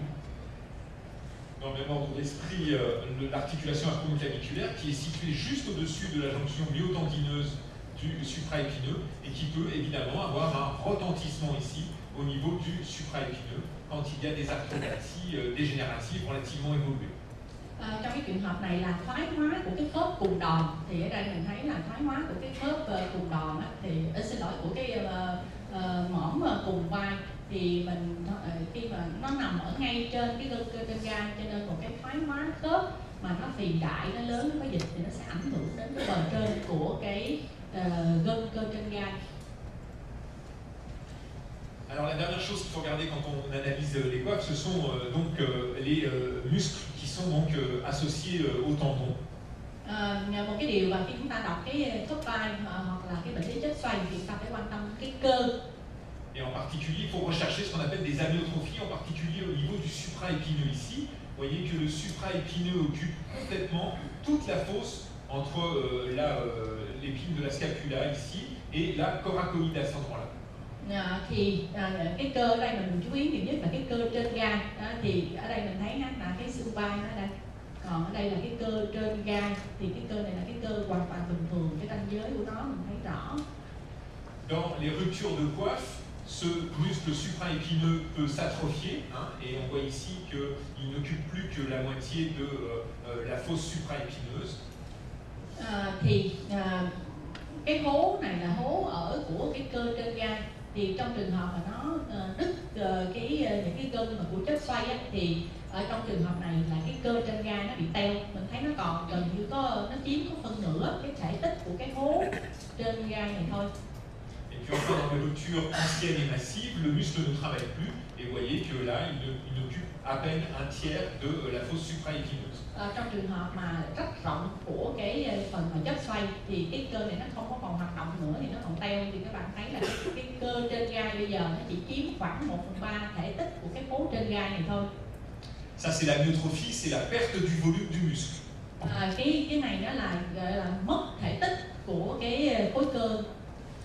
Une autre chose qui est importante pour le chirurgien, c'est ce qu'on appelle la dégénérescence graisseuse.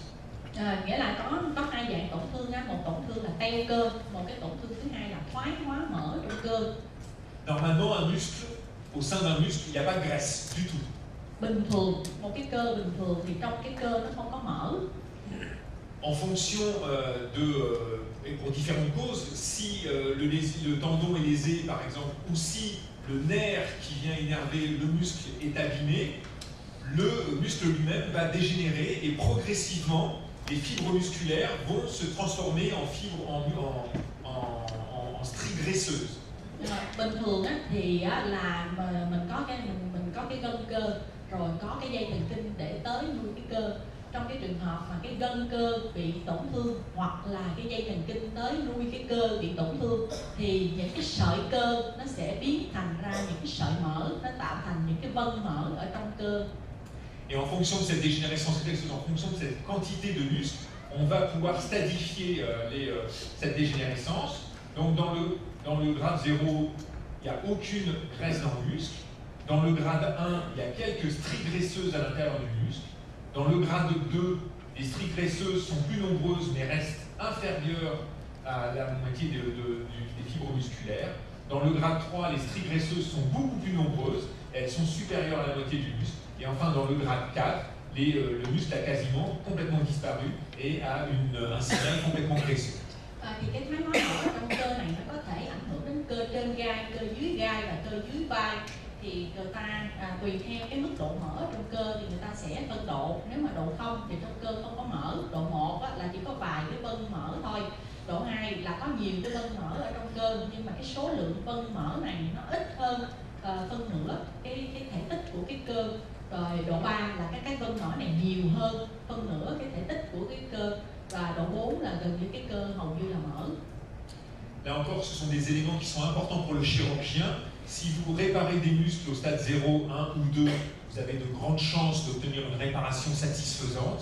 Par contre, si le muscle a dégénéré en grade 3 ou en grade 4, malheureusement, la réparation du tendon ne sera pas efficace. Thì đây là cái thông tin mà phẫu thuật viên cần phải biết khi mà họ muốn coi như là phục hồi, tái tạo lại cái gân. Nếu như mà phục hồi cái gân mà cái gân nó không có mỡ bên trong thì cái khả năng mình thành công khi mà phục hồi cái gân đó nó lớn. Còn nếu như mà cái gân đã có thoái hóa độ 3 hoặc độ 4 thì cái việc mà tái tạo gân lại cái hiệu quả của nó không có bao nhiêu. Alors voilà par exemple des dégénérescences graisseuses. On voit ici un supraépineux où on voit que les fibres musculaires sont largement supérieures ici aux fibres musculaires. Là on a un grade 3 sur le supraépineux. Ici on a un grade 4 sur l'infraépineux. On voit bien que toutes les fibres musculaires ont quasiment disparu. Et puis ici on voit bien la différence entre dégénérescence graisseuse et amyotrophie. Ici le muscle a diminué de volume, mais les fibres musculaires sont toujours présentes. Alors que là, non seulement il a diminué de volume, mais les fibres musculaires sont remplacées par la graisse. Đây là trường hợp của cái cơ trên gai, thì các bạn thấy là ở trong cái cơ bình thường thì nó cái tín hiệu màu xám, bây giờ mình thấy nó sẽ có nhiều cái vân màu trắng này, đó là những cái sợi mỡ, và trong trường hợp này nó nhiều hơn nữa. cái gân, nửa cái cơ, cho nên mình đây là cái thoái hóa mỡ độ 3. Còn trong trường hợp này là cơ dưới gai. Trong cái trường hợp này thì mình gọi là độ 4, tại vì gần như mình không có còn thấy những cái sợi cơ bình thường nữa, toàn bộ của nó màu trắng của mỡ hết. Và một cái điều mình lưu ý, đây là cái cơ trên gai, thì trong cái cơ trên gai này mặc dù là nó teo nhưng mà các cái sợi ở đây nó vẫn là sợi cơ, không phải là sợi mỡ. Thể tích của nó thì nhỏ nhưng mà nó không có bị thoái hóa mỡ. Còn trong trường hợp này thì cái cơ nó lớn nhưng mà cái cơ này nó bị thoái hóa mỡ bên trong. Une dernière chose qu'il faut regarder dans les lésions d'aquois, c'est ce qu'on appelle la bourse sous-acromiale. Ici, c'est cette bourse qui va en fait protéger les tendons de l'épaule, et en particulier qui passe sous l'acromion. Et cette bourse, très fréquemment, est le siège d'un épanchement. Alors elle peut être le siège d'un épanchement sans qu'il y ait de rupture tendineuse, mais elle est très fréquemment le siège d'un épanchement quand il y a des ruptures tendineuses, ici avec des tendons qui sont particulièrement hétérogènes comme le supraépineux. Một cái khi mà đọc về cái bệnh lý chết xoay thì một cái cấu trúc mà chúng ta cần quan tâm đó là cái bao hoặc dịch dưới mỡ quạ và ở dưới cơ delta. Thì cái vị trí của nó nằm ở đây, mục đích của nó là để bảo vệ cho các cái gân của cái cơ chết xoay. Thì trong trường hợp này thì cái bao hoặc dịch nó lớn và nó có chứa dịch bên trong. Cái viêm bao hoặc dịch, cái tụ dịch ở trong cái bao hoặc dịch mà dưới mỡ quạ này có thể nó chỉ có tụ dịch đơn thuần thôi, không có bắt buộc có kèm theo viêm gân hoặc là rách gân. Nhưng mà những cái trường hợp mà có rách gân thì nó hay kèm theo cái tụ dịch này nhiều. Et quand il y a du liquide dans la bourse et dans l'articulation ténonérale, il faut toujours rechercher une communication entre ces deux compartiments du fait d'une rupture d'un tendon.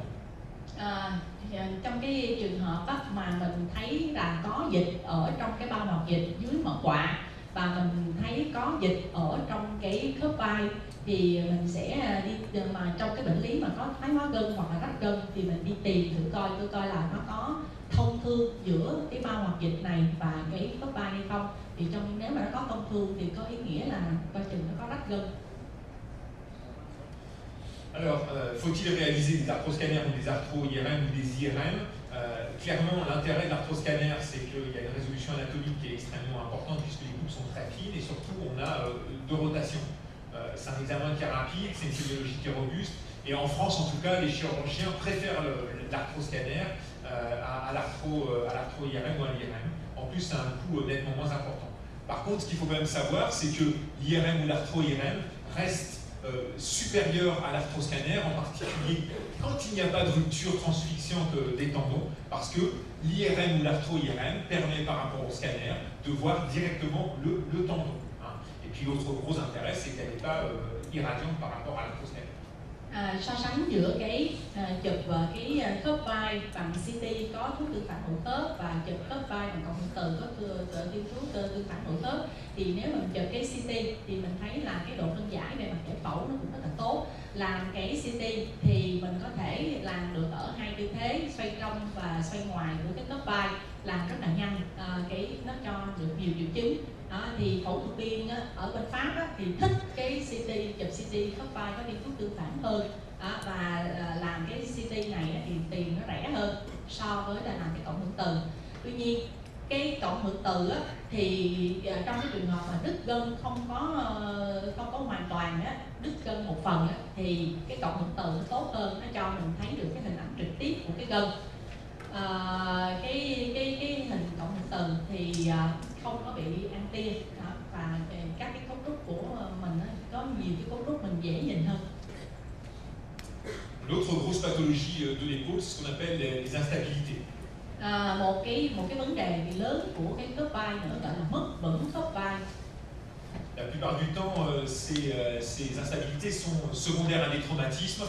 Exceptionnellement, chez les patients jeunes, ce sont des laxités souvent multidirectionnelles.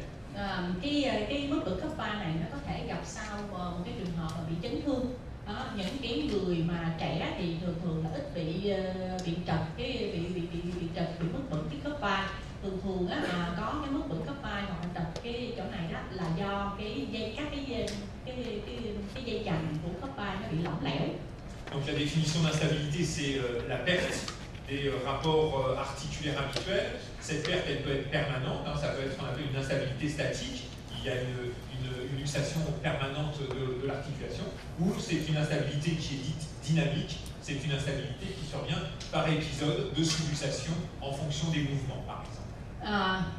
Trật cái khớp vai á, thì nó có thể là trật khớp vai mà gọi là tĩnh, có nghĩa là nó trật và nó giữ cái tư thế đó luôn, lúc nào là nó cũng ở ngoài hai cái đầu xương cánh tay với lại cái ổ chảo nó không có khớp với nhau. Nhưng mà nó cũng có những cái trường hợp mình gọi là mất vững và mất vận động, tức là có lúc trật, có lúc không, và có một số cái động tác nào đó thì nó mới trật, nghĩa là trong trường hợp này mình gọi là bán trật thì đúng hơn, mà gọi là nó tái hồi. Alors il y a différentes structures de maintien de l'articulation glénomérale avec des ligaments. En fait, nous, ce qui nous intéresse le plus, c'est cette petite chose, c'est le labrum avec différentes lésions. Vous voyez que le labrum peut être désinséré ici ou rompu avec ce qu'on appelle une chambre de décollement à cet endroit-là. Thì có nhiều cái cấu trúc để giữ cho cái đầu xương cánh tay nó khớp với cái ổ chảo. Đó, thì trong cái trường hợp này á, thì các bạn lưu ý có một cái mảnh nhỏ này đây. Đó, cái mảnh nhỏ này mình gọi là cái sụn viền. Bình thường thì cái sụn viền nó sẽ phải liên tục với cái phần ổ chảo ở đây.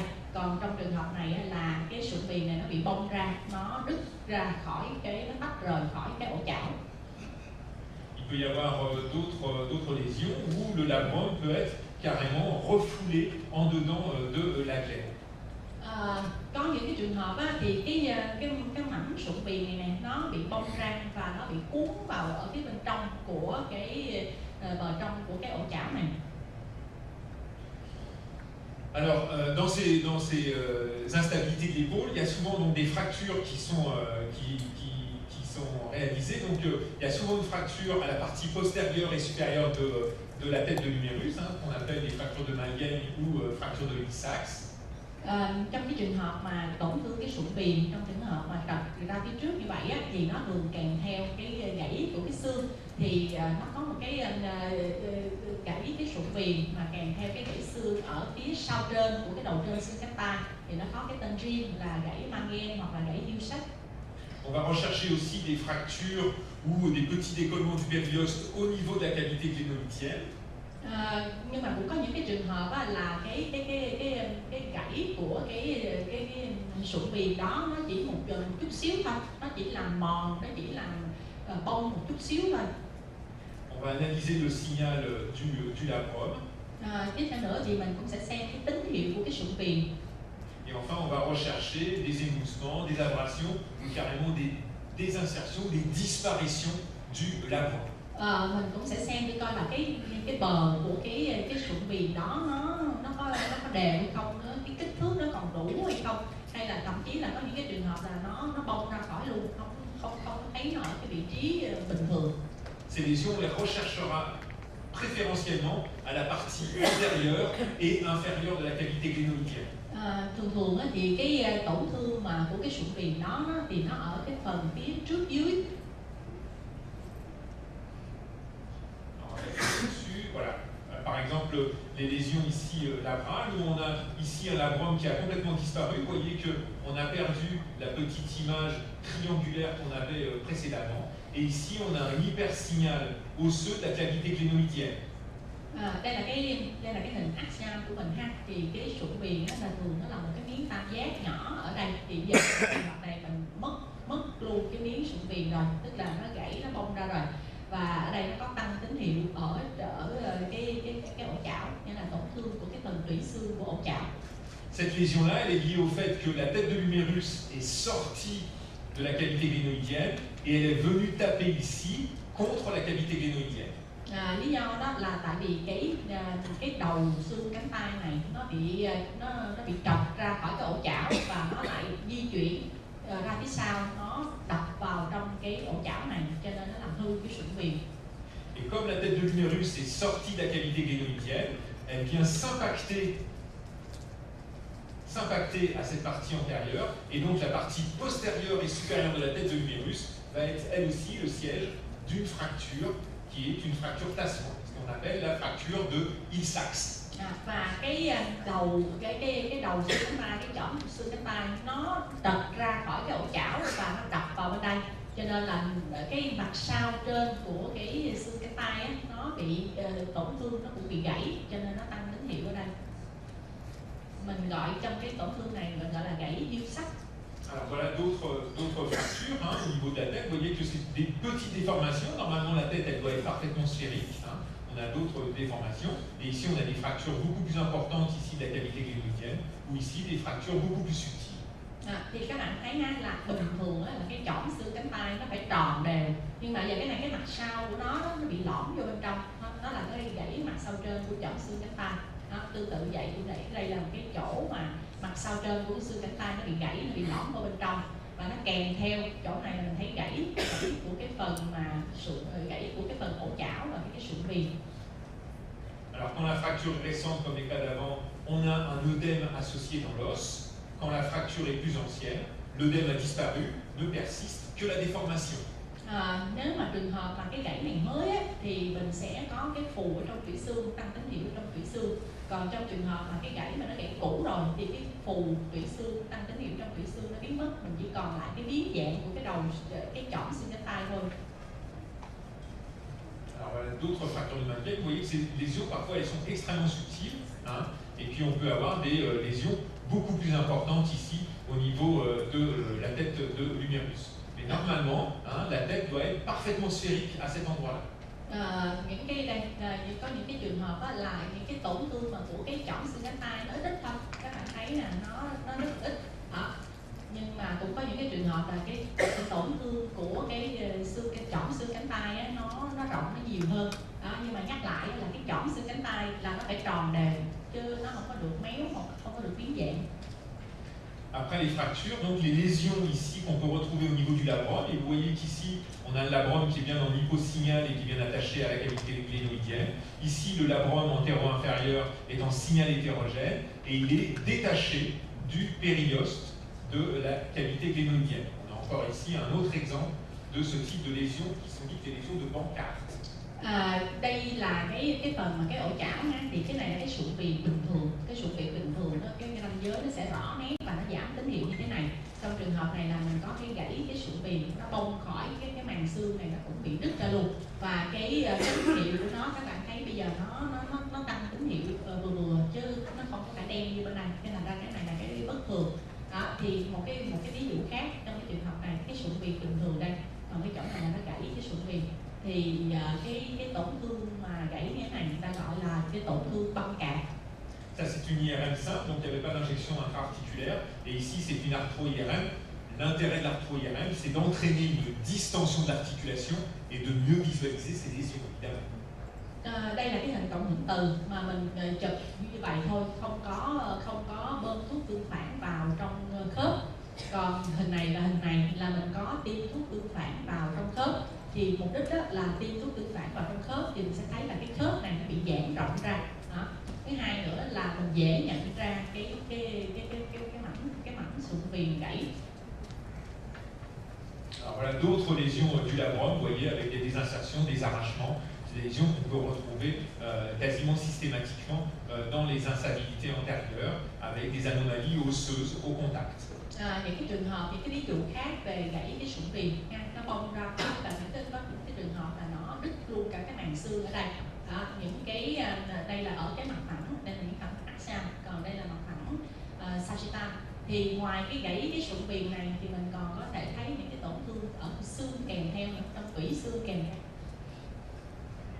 Alors on peut aussi voir des lésions ligamentaires, mais c'est beaucoup moins intéressant pour nous puisque les chirurgiens ne vont pas réparer en fait les structures ligamentaires, mais on voit très bien ici que les ligaments ont été totalement distendus et interrompus.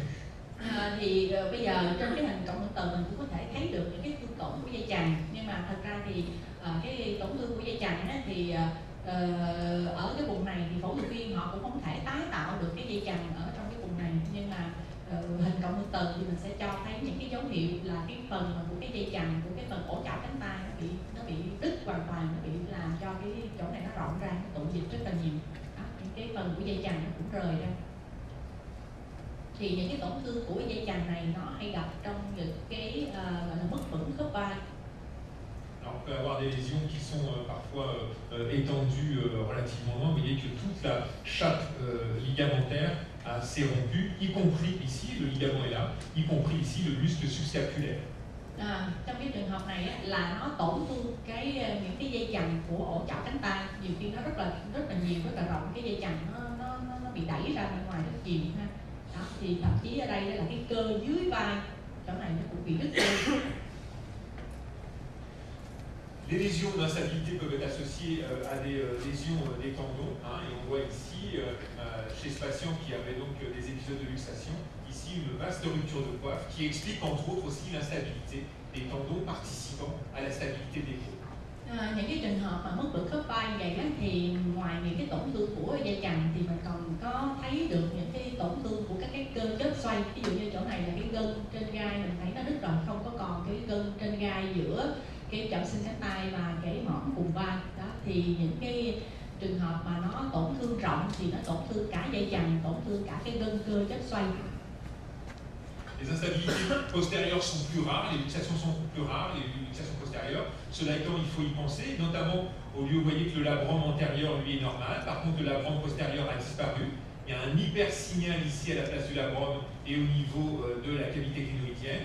Et on retrouve ici l'image en miroir au niveau de la tête de l'humérus. La tête de l'humérus est sortie en arrière de la cavité clénoïdienne.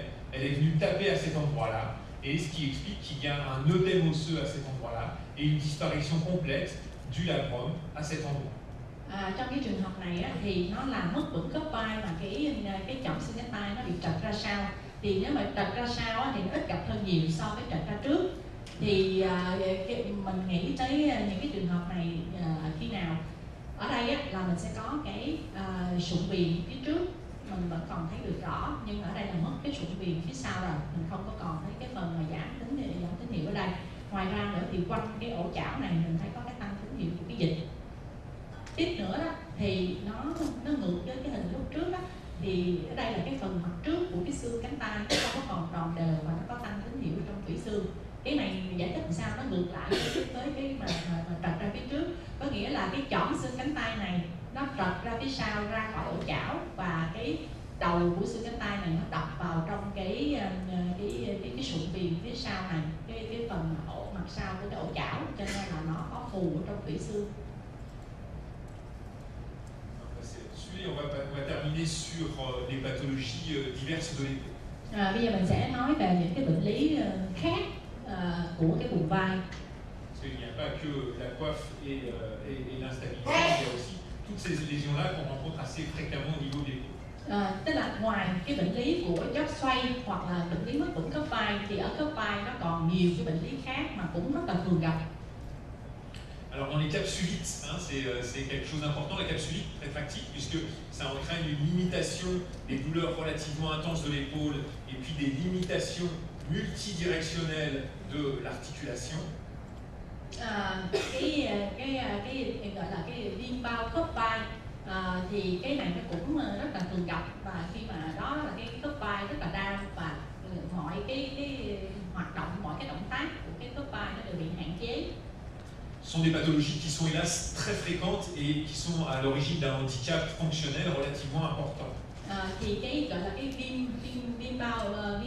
dính bao khớp vai này là một cái bệnh lý rất là thường gặp và nó làm cho người ta coi như là hạn chế hết mọi cái động tác, là không có làm việc được, cái vai rất là đau mà không có hoạt động được. Et en IRM, en fait, ce qu'on peut voir, ce sont des anomalies de signal de ce qu'on appelle l'intervalle des rotateurs ici, qui est compris entre la tête de l'humérus à sa partie supérieure, la cavité glénoïdienne et la coracoïde en avant. Cái vị trí ở trên cái tổn thương mà trên cái cổng thủng từ là cái gì? Cái vùng này là mình thấy là cái đầu trên của cái xương cánh tay, đây là ổ chảo và đây là cái phần cái mỏm quạ. Cet intervalle contient normalement de la graisse et vous voyez qu'ici en T1 la graisse a disparu et que quand on injecte du gadolinium, on a un rehaussement de la synoviale à cet endroit. Cái vị trí này mình gọi là cái khoảng trống chất xoay, thì bình thường là ở cái khoảng trống chất xoay này nó sẽ là mô mỡ, tức là nó sẽ màu nhưng mà trong cái trường hợp này cái bao khớp vai ở khoảng trống chất xoay này nó bị bệnh, nó dày lên và nó mất cái mỡ này. Và nếu mà mình có tiêm thuốc tương phản thì cái tổn thương và viêm cái bao khớp vai ở vị trí này nó sẽ bắt thuốc tương phản. Et on retrouve ces anomalies sur les séquences pondérées en T2. On voit ici sur le bout coronal la coracoïde, l'hypersignal dans l'intervalle dérentateur. Et cet hypersignal s'associe très fréquemment à un hypersignal ici, autour du récessus axillaire. Et la présence de ces deux anomalies de signal sont le diagnostic de la capsulite. Donc l'IRM est très intéressante pour ce type de diagnostic. Nếu mà mình chụp cái hình T2 thì cái hình này là cái hình Sagitta. Cái hình này ở phía trước, đây là cái mỏm quạ ha. Thì ở cái vị trí này thì mình thấy sẽ có dịch ở trong cái phần mà khoảng trống chết xoay đó, và mình thấy có dịch ở trong cái gọi là cái ngách nắp của bao khớp vai đó. Thì đây là những cái dấu hiệu rất là dễ cho mình nhận biết trong cái trường hợp gọi là viêm dít bao khớp vai. Nó sẽ có dịch ở khoảng trống chết xoay và có dịch ở ngách nắp của bao khớp vai. On peut aussi rencontrer des synovites, notamment dans les polyarthries rhumatoïdes, où on voit ici la synoviale qui est épaissie, qui est particulièrement irrégulière et hétérogène sur la séquence pondérée en T2. Ici, on a une séquence pondérée en T1 avant injection de gadolinium, et ici, après injection de gadolinium, on a un rehaussement relativement intense de toute la synoviale et du contenu articulaire. Đây là cái gọi là viêm màng hoặc dịch trong cái bệnh cảnh gọi là viêm đa khớp dạng thấp. Thì ở chỗ này mình sẽ thấy là cái bao hoặc dịch ở chỗ cái phần mà chỗ cái ổ chảo. Mình thấy cái bờ của nó bây giờ không có còn đều nữa và cái này nó tụ dịch đó. Còn đây là cái hình T1, đây là hình T2, đây là hình T1 không có chưa có tiêm thuốc tương phản. Đây là hình T1 có tiêm thuốc tương phản. Thì sau khi tiêm thuốc tương phản, toàn bộ những cái cấu trúc ở cái màng hoặc dịch nó sẽ bắt dấu hiệu. On peut avoir des fractures occultes, c'est-à-dire que des patients ont eu un traumatisme, on a fait des radios, on n'a pas trouvé de fracture, les douleurs persistent, on a fait l'échographie, souvent il n'y a pas de rupture de coiffe, on confirme effectivement à l'IRM qu'il n'y a pas de rupture de coiffe. Par contre, il y a un important hématome à l'intérieur de l'os qui explique là que le patient a toujours des douleurs et une limitation fonctionnelle de son épaule.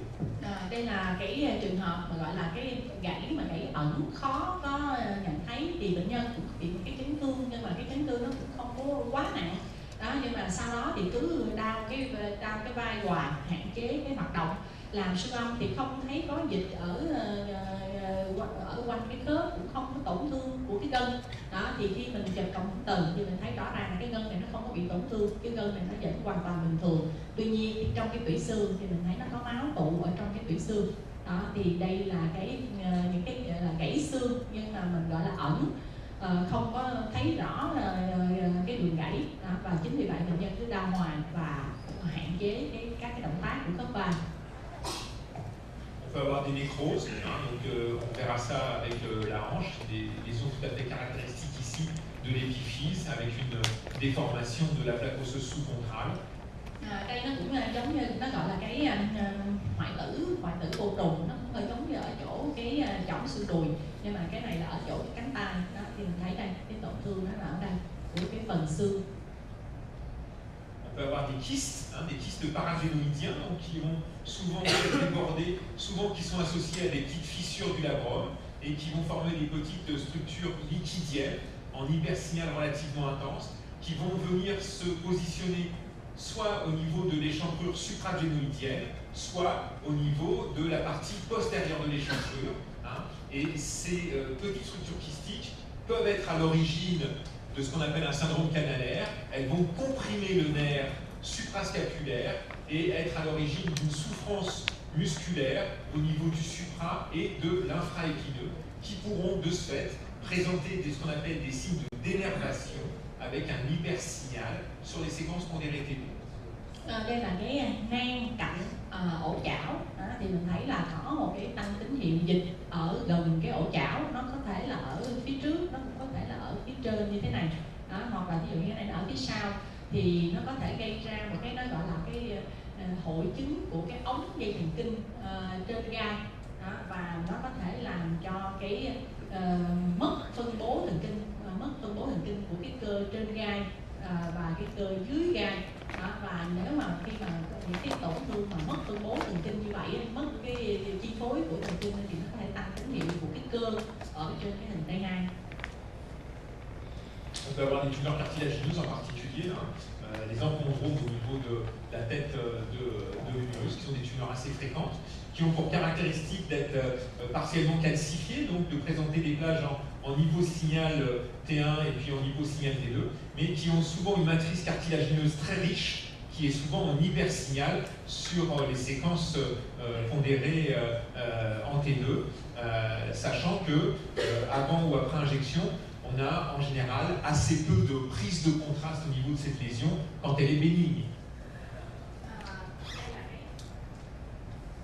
Trường hợp đó là bướu của sụn ở cái đầu xương cánh tay thì nó có thể là giảm tín hiệu ở trên T1 như thế này, và cái sụn này á nó nhiều cái protein và nó tăng tín hiệu ở trên cái hình T2. Và lưu ý rằng là đây là cái hình có tiêm thuốc tương phản, thì nếu mà cái mức độ bướu này mà nó ở giai đoạn sớm hoặc là cái mức độ lành tính của nó nhiều á, thì cái bắt thuốc có thể là nó ít. On peut avoir des maladies du type Parsonage-Turner qui sont des atteintes neurologiques idiopathiques dont on ne connaît pas forcément l'origine et qui vont être à l'origine de symptômes très importants, de douleurs très importantes, très intenses, et qui vont entraîner une dénervation musculaire avec un hypersignal sur les pondérations T2. Hein. En général, au niveau des l'épaule, c'est souvent le supra et l'infraépineux, mais ça peut être aussi le deltoïde et le petit rond. Et ces hypersignaux sont souvent hétérogènes à l'intérieur du muscle. Hein. Et puis, à terme, cette dénervation va entraîner une dégénérescence graisseuse et une amyotrophie musculaire. Bây giờ mình sẽ qua một những cái bệnh cảnh của cơ mà do tổn thương thần kinh, thì cái nguyên nhân nó có cái tên là Parsonage-Turner, thì cái nguyên nhân thì người ta cũng không biết lý do là tại sao cũng không biết, nhưng mà do vì một cái lý do gì đó cái bệnh lý nó tổn thương cái dây thần kinh chi phối cho các cái cơ này, thì nó sẽ gây ra những cái trường hợp là tăng tín hiệu của cái cơ ở trên cái hình T2. Hai cái cơ thường bị nhất là cái cơ trên gai và cơ dưới gai. Tuy nhiên cái cơ delta hoặc là cơ thằng bé cũng có thể bị. Và trong cái trường hợp mà cái tổn thương cái thần kinh như vậy thì cái cơ nó không có được chi phối bởi cái thần kinh, thì từ từ nó có thể bị teo cơ hoặc là bị thoái hóa mỡ trong cơ. On peut avoir dans le même ordre d'idées ce qu'on appelle des scapulolata, qui est un syndrome canalaire avec le nerf long thoracique. C'est plus rare, ça entraîne ce qu'on appelle les wings scapula, hein, et qui va donner un hypersignal du muscle grand dentelé ici, avec là encore une amyotrophie. Vous voyez que là on a un hypersignal du muscle alors que l'autre côté est normal. Et ici on a sur cette pondération T1 un muscle qui apparaît en hypersignal du fait de la dégénérescence graisseuse comparativement à l'autre côté. Cái này mình gọi là cái vai dạng cắm, có nghĩa là cái trường hợp này nó cũng hơi giống như là cái trường hợp trước, tức là một cái hội chứng tổn thương của một cái ống thần kinh. Thì cái ống thần kinh ở đây gọi là cái dây thần kinh ngực dài, và như vậy thì nó sẽ ảnh hưởng tới cái cơ răng trước, thì mình cũng sẽ thấy là tăng tín hiệu ở trong cơ trên hình T2. Đó, mình thấy tăng tín hiệu trong cơ trên hình T2 so với cái đối bên thì nó là bình thường, cơ bình thường, còn đây là tăng tín hiệu trong cơ trên hình T2. Đó, do tổn thương cái thần kinh, trong trường hợp này là tổn thương thần kinh ngực dài và ảnh hưởng đến cái cơ răng trước, và các bạn thấy là vai dạng cánh, thì nếu mà mình dịch qua tiếng Anh đó, thì nó sẽ có cái chữ là wing scapula. Enfin, on peut avoir des ostéochondromatoses primitives, avec ici de nombreux corps étrangers intra-articulaires. Ici, on a une image en pondération T2 avec des corps étrangers calcifiés, un important épanchement liquidien. Et ici, on a une séquence pondérée T1 avec injection. On voit qu'on a un rehaussement ici de la synoviale, du fait de la métaplasie synoviale à l'origine des corps étrangers. Đây là cái gọi là cái u sụn xương, Thì trên cái hình T2 thì mình thấy là có nhiều cái ổ mà gọi là vôi hóa và tràn dịch trong cái khớp. Đây là cái hình T1 có tiêm thuốc tương phản, thì những cái ổ vôi hóa trong khớp và cái bao khớp này nó bị loạn sản là nó cũng bắt hút. Enfin, on peut avoir ce qu'on appelle des arthropathies cérébromyéliques, et ça, il faut y penser si on voit ce type d'image-là, où l'articulation est complètement détruite, hein, avec vraiment des images très importantes, et un patient qui, paradoxalement, a très peu de symptômes. Le patient n'a quasiment pas de douleur, mais son articulation est complètement détruite. Quand vous voyez ça, il faut systématiquement penser à aller explorer la moelle épinière au niveau cervical, à la recherche d'une cavité cérébromyélique. Đây là một cái gọi là bệnh lý khớp do rỗng ống tủy. Thì trong trường hợp này các bạn thấy gần như là cái khớp nó bị phá hủy hoàn toàn. Nhưng mà đó là trên hình ảnh học, nhưng mà trên lâm sàng thì bệnh nhân gần như là rất là ít triệu chứng. Đó, khi mà các bạn thấy tổn thương của cái khớp trên hình ảnh mà nó phá hủy rất là nhiều như thế này, thì cần phải làm một cái hình cộng hưởng từ tủy cổ để mình tìm cái rỗng ống tủy. Voilà, alors pour conclure l'IRM au niveau d'épaule, évidemment c'est un examen extrêmement complet. N'oublions pas quand même que pas d'IRM sans radiographie standard, que l'échographie est un très bon examen pour visualiser en particulier les tendons. Après, pour les bilans d'instabilité, l'arthroscanner est en concurrence avec l'IRM. Par contre, vraiment, l'IRM est certainement la technique la plus complète pour pouvoir explorer toutes les autres pathologies d'épaule.